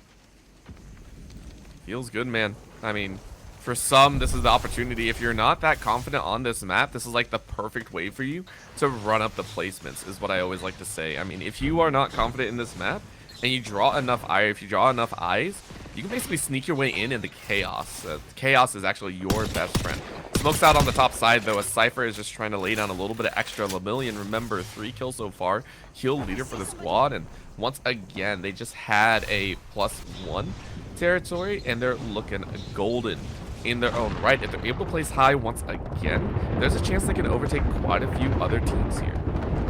Yeah, you know, they went from 10th to tied for 4th, and as you mentioned, already the kill leader. So if they can continue to stay in this position and find themselves a top 2 finish, it'd be absolutely wonderful for them. And so many of these teams close here, I think you can kind of tell that they realize how close this game has gotten, how people are just being a little bit more patient than they might have been in those first couple rounds as well. Oh, what a burn! Oh! I can't believe that nade actually worked. That is a wild piece of the puzzle, as that's Goth actually taking out Bexic. Is starting to lay into him. Dayfly is able to get an answer back. However, this dangerous position is leaving everyone a little bit worse for wear. Atomic has a loss too already, but this crossfire that you mentioned before is bringing all 12 squads together. This is now going to be 3 on top of each other. Mife is currently getting burned by the zone, but they have to push all the way up, and that high ground is not what you want to be, as George has the extra shield on top of the gun. That brings in K as well, trying to pick up one more piece if you can. You don't have a teammate, so you're just trying to get a little more, and you're actually staying alive for quite a long time, but there you go, down you go. Clock is able to pick that one up. Atomic is out at 9th, which is going to hurt quite a bit, but Cypher, for their own, are still very much alive. They are bunkered in once again. They took over one of the huts so quickly, and they're saying, yo, we are in it for the long haul. Divik on the other end also goes down as Blazer takes a little bit of their HP bar. I mean, they have 3 shield swaps waiting on them there as well. You talk about a command station. They are ready for war from that bunker. Meanwhile, we'll see a lot of these other teams coagulating together. There's Future going to get pushed on, but Future able to take out Mife in the mix, fighting for his life with a Mozambique. He gets another. He might have just helped wipe that squad. I think that's huge. He did. You just bumped yourself He got all up, three. And you're still good. Future is still alive. Now with 4 kills in their pocket, they're going to be running forward as far as possible. Blakey is able to find Kuro. We're down to 5. We went from 12 to 5 in a hurry because this next round is going to bring everyone so much closer. Smokes are out to cover the runs.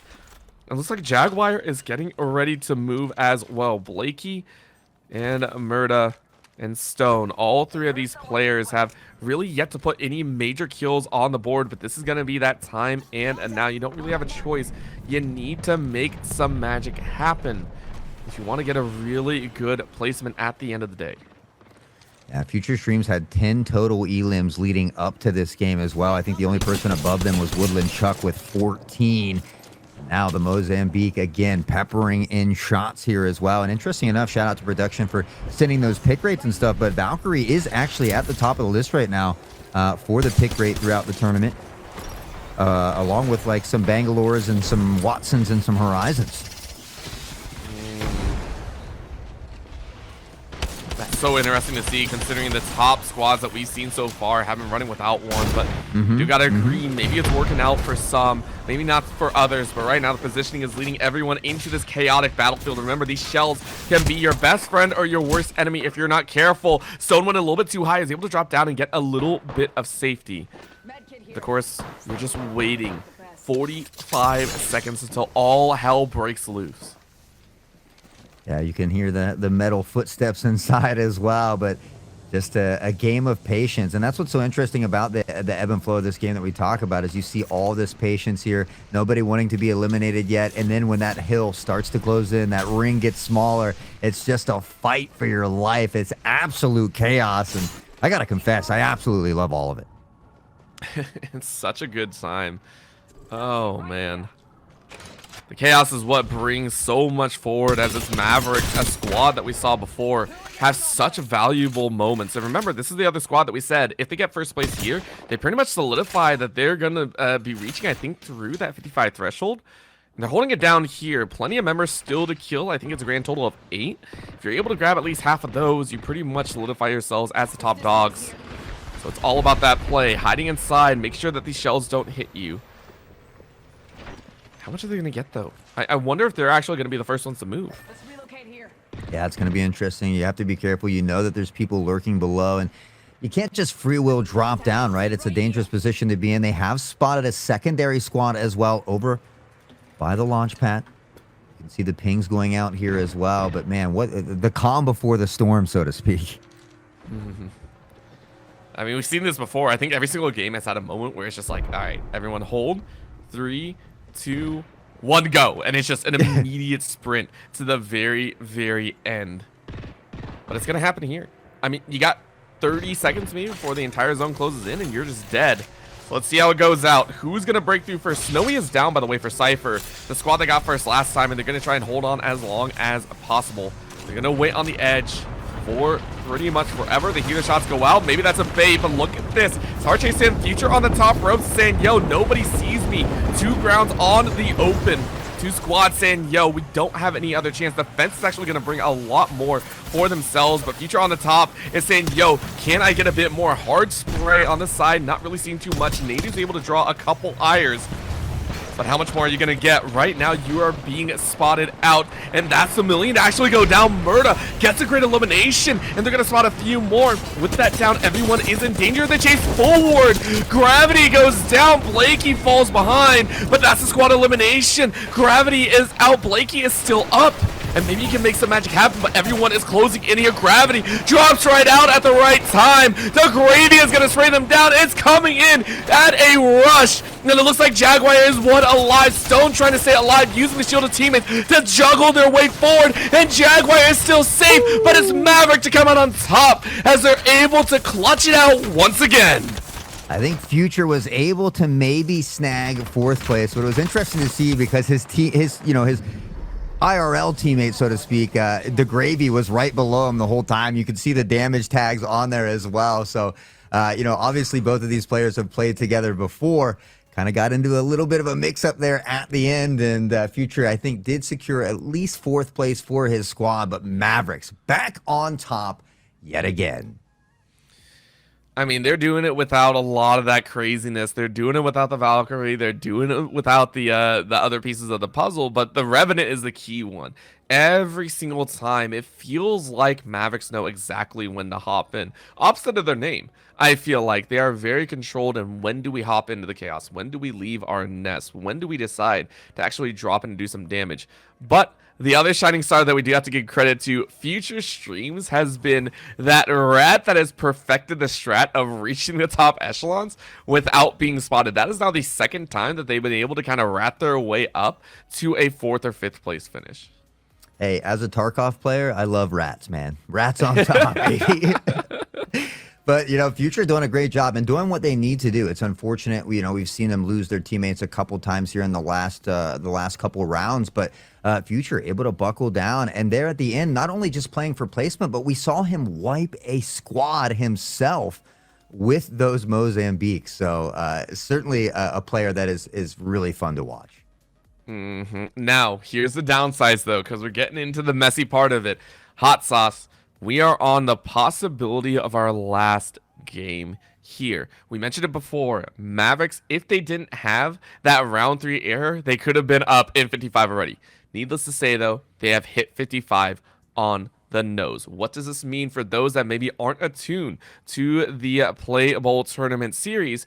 It means that they have now hit that threshold, that barrier to entry to win this outright. They are one step away from claiming first place, and that means that they don't have to care about kills. They don't care about kills anymore. They care about placements. That is the important factor. I really want to reiterate, there is no minimum kill count that they have to reach. They just need that first place to close things out. Echo and Flare are right behind them, though. Both teams actually activating or losing out on activation, as they both got pretty much a net at 42. Echo placed 11th with 3 kills, and Flare actually dropped out at 13th with 0, so definitely harming their way forward. Yeah, they're both 13 points. I mean, after being separated by only 3 points from those top 3 positions, we see, as you mentioned, Maverick crossing the threshold with 55, both Echo and Flare at 42, so 13 points away. Now, a first place and a kill would give them that, so potentially it's something that they could find in this next game, but they're going to have to keep Maverick from winning. And as you mentioned, Maverick doesn't have to go chasing for fights. They don't have to go looking for kills. They just have to get set up and prepared to win that final match.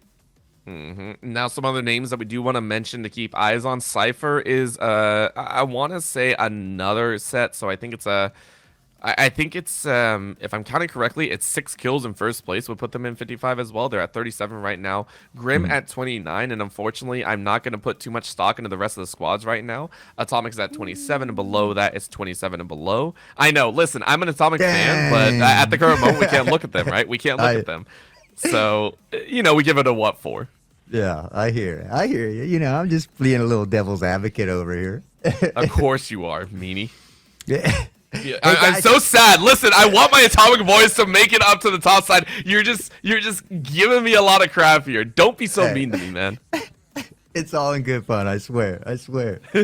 But, hopefully you guys in chat are having as much fun as we are. And just remember, it's never too late to register for these events coming up. There's plenty of upcoming tournaments in the PlayBowl series as well. So it doesn't matter if you're a seasoned pro or you're just looking to get involved and have some fun. This is your chance to kind of compete and engage with this new SharePlay platform, and even walk away with some money. First place, $1,000 today. So make sure you guys head on over to shareplay.tv/tournaments and sign up today.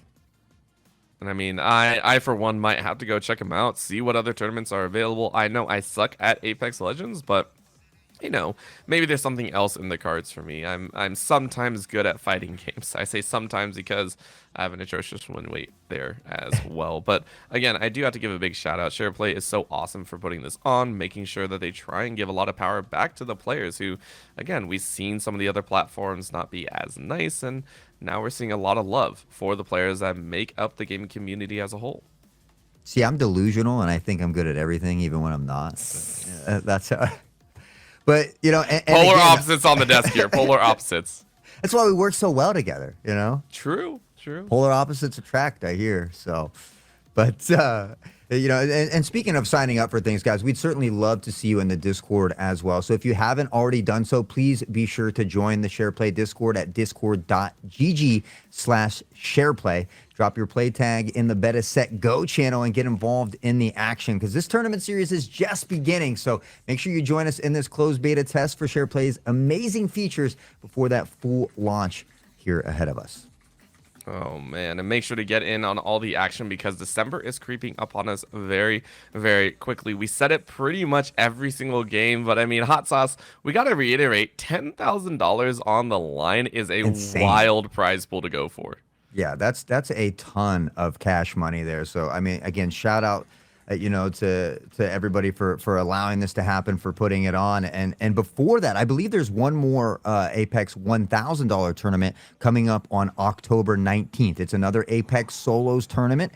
So again, make sure you get over to there and register and get ready for October 19th, a chance at another $1,000, and again, a chance to get into that grand finale in December for that 10 big G's.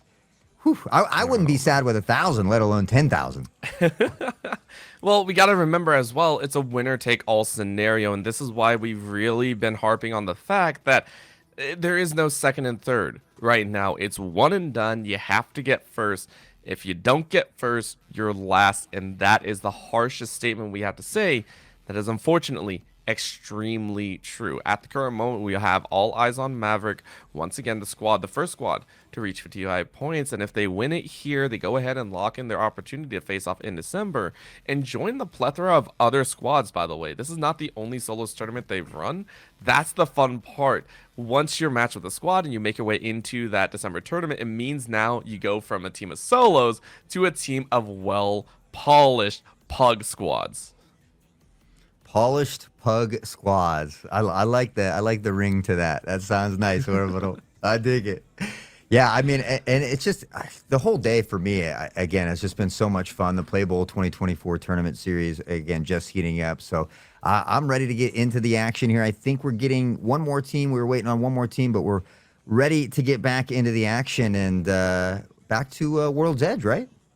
We are headed back again. It swaps between the both of them every two maps. We are changing, and World's Edge is actually very dangerous to me. I think this is Maverick's best map so far.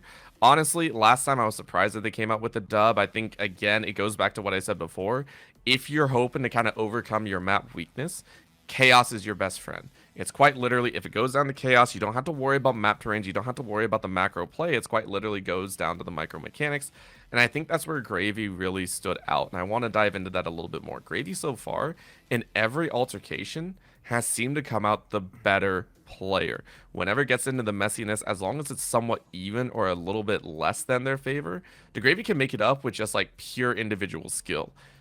This time around, I do expect, like you were talking about, I think Maverick are going to have a pretty big target on their back. Specifically, if we are going to see some of the higher end teams, specifically Echo and Flare, if they start hearing third or fourth parties, I wouldn't be too upset at seeing them chase for it as well. Yeah, and interesting enough, just looking at briefly the player stats, individuals out of 4 games, Woodland Chunk actually has the most kills at 16 kills, 5 knocks, 18 assists, and a little over 6,000 damage done. Future is in second with 15 kills and 5,200 damage, and his former teammate DeGravy is in third with 10 kills and 4 knocks. So definitely a lot of action going on, and I'm surprised we haven't seen a little more of Woodland Chunk in the on stream, so to speak, I guess, because they certainly have been popping off. Well, that is by far the quickest situation I've ever seen right now. That was Future wiping butter my bread. I think that's Flare that just got annihilated. That was that was Future Streams, I think, getting all 3 of them with what appeared to be a Prowler. Yeah, I want to double check who that was. Like that was rough to watch pop straight through. I want to make sure which names I'm getting right, because I don't think I said that right. Am I crazy? I saw Future Streams up there, and I saw the Prowler emblem. I saw 3 kills, but it happened so fast, and I was yapping that I didn't get to see the 3 members that they took out, unfortunately. I want to say... No, it wasn't Echo. I think 2 squads are gone. Flare? right? Now, yeah, what happened like, to Atomic, is... though? Because Atomic looks like there are 2 of 3 players there. I don't know if someone lagged out. Oh, that's rough. If that's true, that kind of hurts. We'll see how it goes. We'll see how it goes. Again, we'll get updates throughout. But right now, Future is still showing up as a nasty catalyst for chaos. And I love every single moment of it. We are taking a look, though. Lethal and the rest of the squad are about to meet up with George. And that's not a situation that you really like. Blue shields against commons. I hope you have a lot of good guns in your favor. Hey, sometimes all it takes is a little extra skrills, but I certainly wouldn't want to be the ones with the common shields. Toxic George and crew looking to play off the high ground. We can see both of these teams kind of playing a little cat and mouse, a little ring around the rosy, so to speak, as we see a few more nades raining down here as well. But again, they want these kills, right? But they really don't want to give up more than they need to. So it's kind of crazy seeing just how patient they are being here. Mm-hmm. I think it's understood. Again, you don't want to give any chance over, and you have to play smart again. With the current map setting, and with the western draw that everyone has to run through, you have to be very careful. Dash and the rest of the squad, this is a team that is currently sitting at about 10th position. You got to move up if you want to make a moment, and you only have like a game or two to do so. It's going to be messy. This is one of the most aggressive pieces. The bubble is taking a very, very long flank. If you're able to pop up, you can do some work. But the shots have to land, and you land none of them. Blazer gets a freebie number 1. George on top swings another, and Kafil is going to fall just as well. It's just that easy. With that, our third squad gone. That does not feel too good, unfortunately. Already taken out here. Now just 12 squads left. But, you know, for Team Knight, able to find a couple frags on the day and work toward padding that score a little bit here as well. It'll be interesting to see where Maverick, Echo, and Flare are on the map at the moment. As I know Maverick currently sitting at match point here. All they got to do is grab the dub, and they'll be $1,000 richer. For them, it feels just dang good. Knight in their own, though, saying hello from the other side, saying we got a ways to run. they have it's not too far, but getting that first kill is great. They just need to loot up. They need a little bit more in terms of, I think, the weaponry. They want that optimal weapons to come out here. Lynx on the other side, though, another squad that we've been waiting to come online, currently sitting at, I believe, 13 out of 15. So long ways for them as well. There's Future Streams in the background as well. Already that red shield, too, is absolutely crazy. But I don't think they have any cells to kind of get it back up. And Future is going to go down the Predator with that wingman. Danny, though, with the Mastiff, will trade back and find one themselves. So a knock apiece here. Blaze not too far from the action here as well. Dayfly, who we saw a lot of early on, but has been a little bit quiet here lately. I think I do want to point out as well, that was just a quick little dome shot. It was beauty. And now we get to see Dayfly do the exact same. Blaze has yet to really make their mark. You can see the call-outs. Massive, massive spray of those missiles, hoping to make a little bit of magic happen. But his answer out in the middle of the open field brings a little bit wanting right now. Cowboy is going to fall now with that finish. Feels like Blaze are stepping up to the plate. Dayfly for their own is just sitting going, okay, we gotten a couple of kills each time, but the last position that we had was one of the worst. It was a 12, so we need to do way better this time around. Yeah, Atomic, Blaze both at 27, Grim at 29, so there are a lot of teams that are very close down there, but not only do they have to put in work, but they have to do it soon because, like we had mentioned, Maverick at match point, Echo and Flare not atrociously far behind, but we'll get a little taste of some more Valkyrie action coming here from Dayfly. Gotta love it. And I like the fact that you were able to point out that, hey, Valkyrie hasn't played quite a bit so far in the tournament. It just hasn't yielded as great results as we were wanting. I like that. Hey, that's a clone. That's a clone and a half. Don't shoot that one. Okay, they had to shoot it. I love that pop-up. Bamboozle. Ooh. Right, you better be extra sure, I guess. He said, let me just go ahead and be sure. So no harm, no foul, I guess. But still in good positioning here. Looking to check out the Mirage ship. Now, I'm not sure, was there two separate teams on that Mirage ship or just one? I think it was just one with a couple clones, so that's what they're kind of tapering down here. Blaze is just, yo, let's get some extra damage down. We're not too worried. We're not in any rush. We just don't want to be out of position moving into this next zone. That is the most important factor for them. Dayfly, of course, for their own, just chasing around with their weapon out, saying, yo, let's have a little bit of fun if we can. But you can see the back end, and actually, this is a very bunkered down area. I just saw all those pylons go up. That's a very cheeky way to have it. Yeah, and now Blaze potentially thinking about making their way across toward the ship. You know, Valkyrie can be the meta potentially, but at the end of the day, it comes down to that aim. So ultimately, not necessarily a must pick. Another bamboozle coming out here as well to let you know you might have messed up.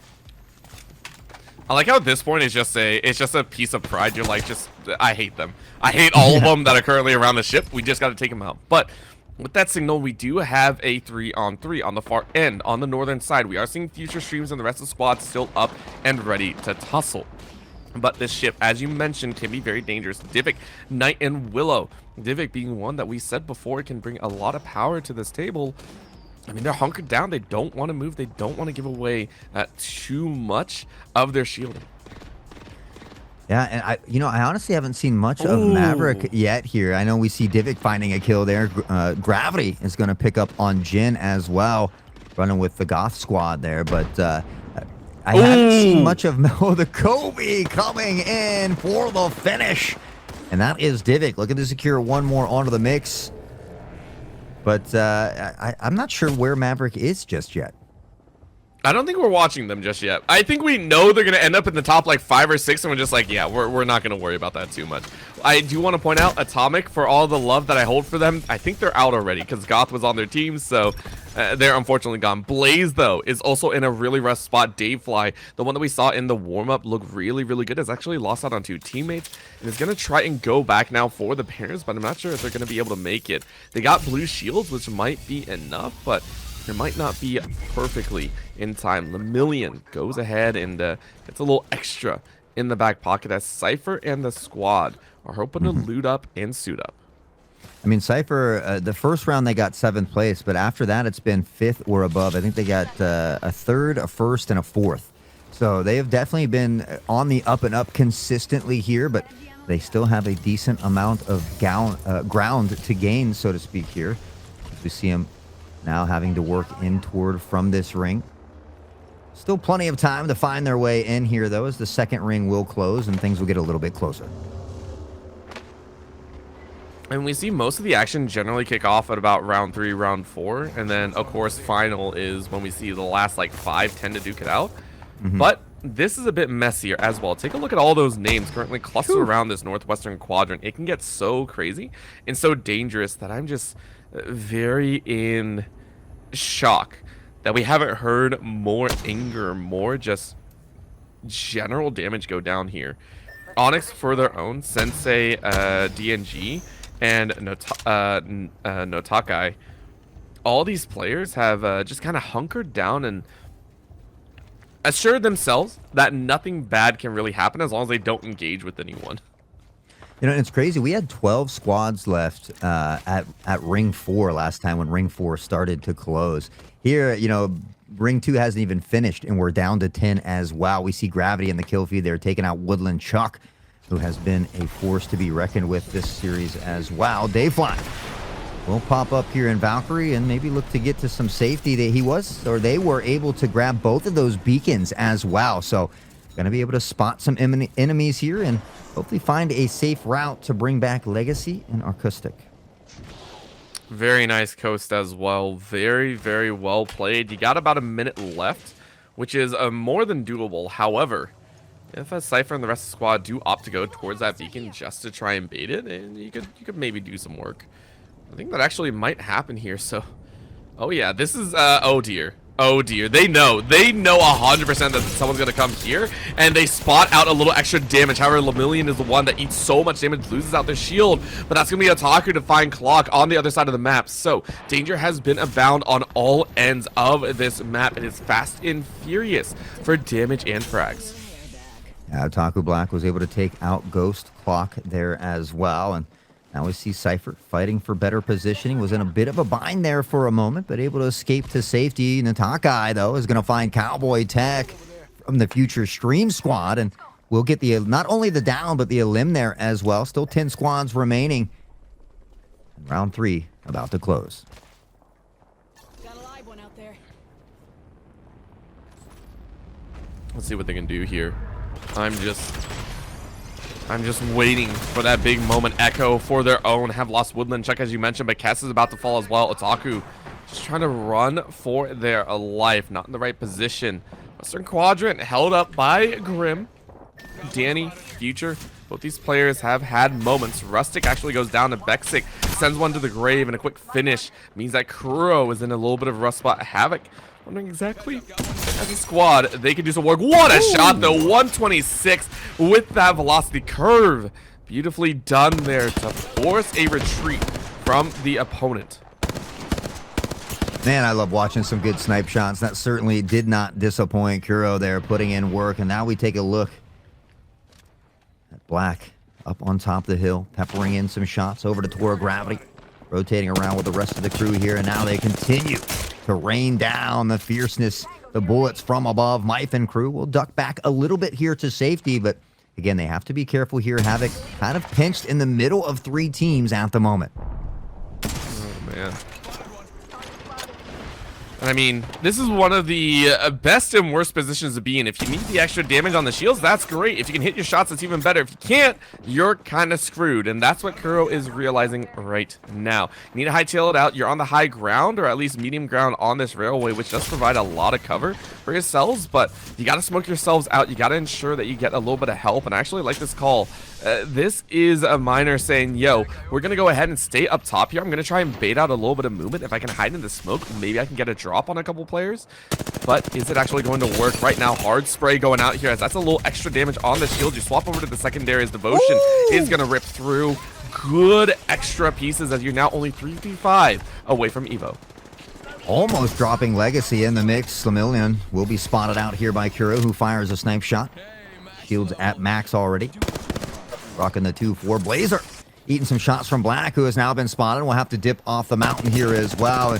We can kind of see all of these teams beginning to coagulate together here. Could have some chaos ensuing shortly after. Now, maybe opting to drop off the bridge. Kuro, though, with that Sentinel. We haven't seen a lot of the Sentinel today, but it's certainly a sniper that I enjoy. You can bring a lot of power, but considering how close a lot of these teams are before they actually engage, it's just, I don't know if it's fully worth it for these players. You can take a look there, though. Gravity and just Gravity is looking like a baller right now. Really, really powerful stuff as Havoc and the rest of the squad are going to hop down here. What are they going to play for? Smoke's covering their back end, but the walls, the railways are actually going to be their doom as they drop down below, and they're going to play the low ground as much as possible, trying to utilize that coverage from Kuro. Very, very well done to get out of a very sticky situation. Yeah, that's the second time we've seen Havoc having to kind of dip, duck, dodge, and dive around and make it off to safety here. The barrage comes raining down, but not a lot of damage being done from that. We'll see him kind of tipping back up here. Black with the med kit as well, and Kuro with the syringe to get things going. I think Gravity had like 7 tall boys on reserve as well, so a plethora of batteries in hand. Yeah, they are having a good time, but of course right now they're on the low ground, and this final circle actually doesn't look that great for them, in my opinion. Take a look at the positioning. It's a high ground, low ground angle, and there are multiple teams on the high ground right now. The Havoc are just, I want to say they're kind of waiting for a chance to fight back. Maverick, for their own, are still positioned on the western side of the high ground. It's not great. They do have a lot of ground to cover, but you can make it work. Take a look at where they're looking. They're looking for that eastern quadrant. They're hoping to just make a straight beeline, maybe get behind some of those tall rocks, and then look for a piece of the puzzle afterwards. They know someone's, I think, on their western side. Yep, Future and the rest of the squad are actually behind them, so it can be very, very dangerous. But these are all little pieces of the puzzle that, for sure, they already know. What a snap, though. Legacy is spotted out. Kuro was hoping to grab a down, but that's the teammate to go ahead and saw them, and Hafataku is going to find that one. Now, how much more are you going to get afterwards? These kills can be so, so important. Eliminations are abound, though, as Havoc are realizing they're not the only ones on this bridge. Yeah, I mean, these eliminations are incredibly important for every team other than Maverick, really. And we saw Maverick earlier locked down in that building, really playing for that #1 spot, just a few minutes away from potentially grabbing that $1,000 and taking it home. But there's a lot of other teams out here on the battlefield that have something else to say about it. The Gravy, though, finding the first one on to Dayfly here with that Nemesis. You see the missiles raining down here as well. Otaku tucked near and under the bridge for safety. A lot of red shields up top here, and another fight happening now on the bridge. Gravity fighting back and forth. The smoke will go out, and a revive will come in. Oh, that's a rough one. Nova drops through and says, crap, now I'm not in a good spot. I don't think that's what you wanted, but it does work out in your favor. Divik, of course, is going to lose their life as they're in a very, very rough spot. That was a position that that was a wild situation to have. Oh man, sometimes Apex Legends can be such a fickle mistress, and it's not a good one to have. What a spray though, as Knight sends one down. Maybe you get the finish as well, and you do. Another kill works in your favor. 5 squads left, and Nova are trying to get a win of their own. And the Mozambique has been absolutely on fleek today with that akimbo action. We've seen a lot of players having a lot of success with it. And there again. Now, Future, though, with the akimbo himself, able to find GXM Knight, and that's another knock for Future. DMG, we see the same title there for DeGravy as well. Both of these players just incredibly talented. Right now, you can see, though, rest of the teams are looking for just a piece of the puzzle. Grim already in a 2 situation, but I like this top ground. DeGravy and the rest of the squad. Again, Maverick know that they don't have to fight it out. They have purple shields. That's more than enough to work, and they just don't want to give away their position. I love this call. Is this where it ends, Hot Sauce? Is this how the game ends, with a resounding, concise deconstruction of the opponents?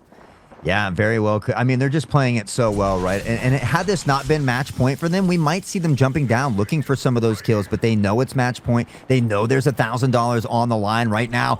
Watching that kill feed, watching Tora, Future, finding some picks, and potentially waiting for that third party. Still 2 other squads remaining, and here it goes. They give the call. They drop down. The Mozambique winging out. Tora, Gravity, in a lot of trouble, trying to escape to safety. Able to fly up, but not for long. Oh, my God. Baby, finding Black now up top, gets another big chop 6. He's chopping them up.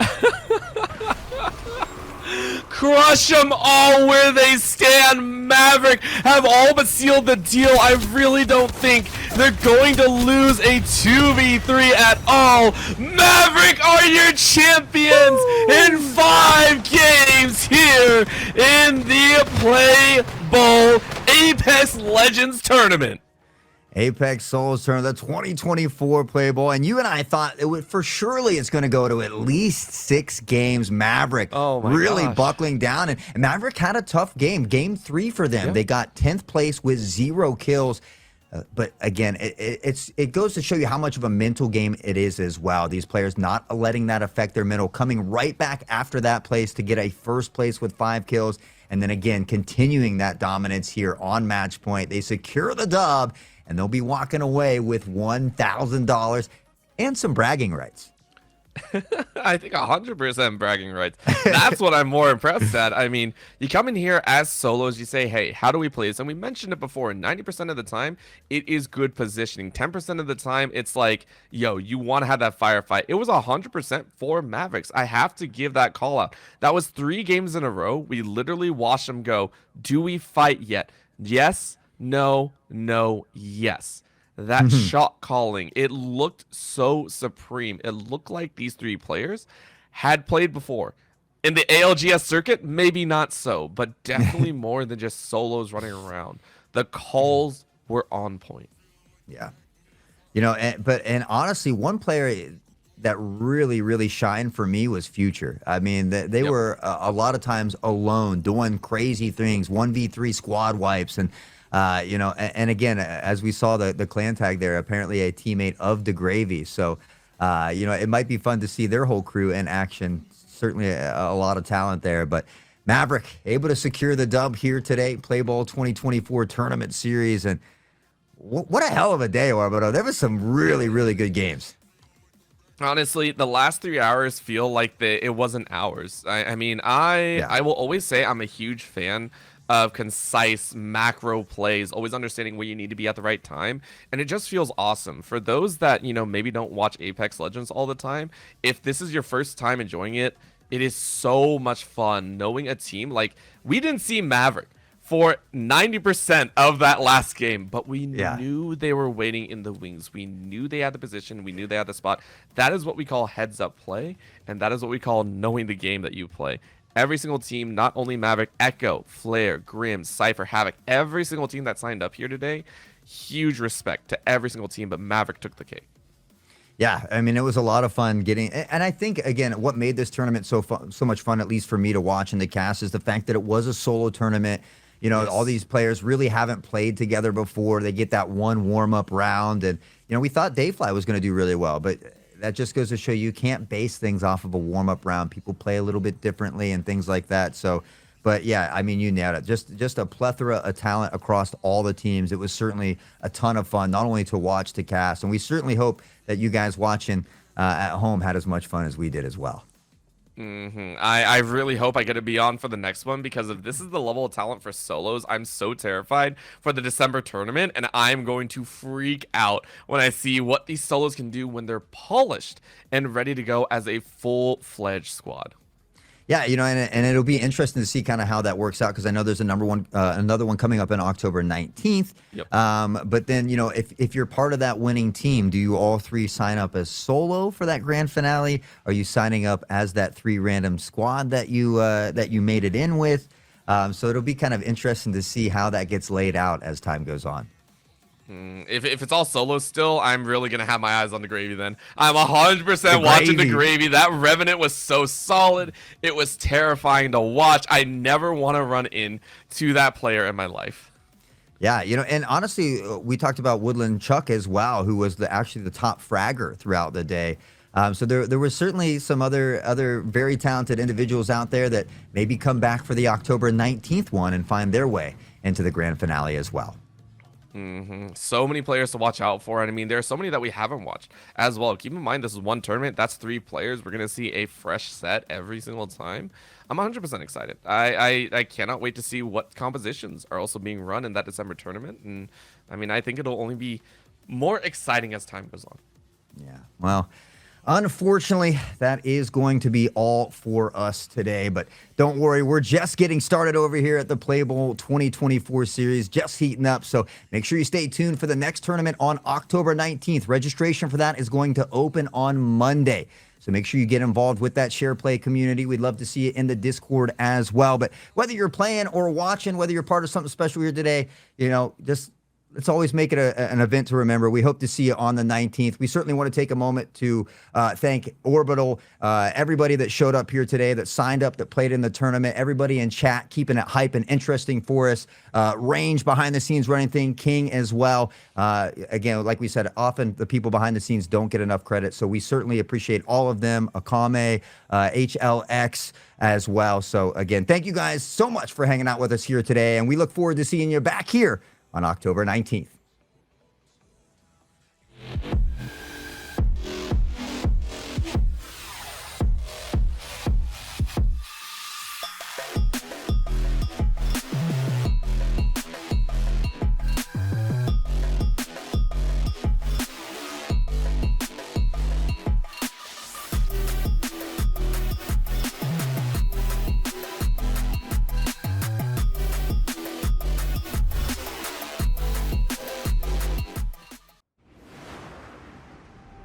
Live streaming has become part of our everyday lives. And these days, we're all streamers, consuming content, creating, storytelling. We share our lives and crafts with the world. Whether it's a moment shared with friends and family, watching our favorite esport gamer compete, or listening to a new podcaster, technology has made it possible to invite strangers into our everyday lives and connect around what matters most. And just maybe, we make a little noise and get noticed along the way. But with so many voices in the room, it can be hard to break through and really be seen. With the other guys, new streamers can be swallowed up in the sea of streaming channels, pushed out by the biggest players. SharePlay is different. Our smart algorithms enable even the newest user to be discovered and featured. Not to mention, our easy-to-use filters help you find your people, your games, and your niche.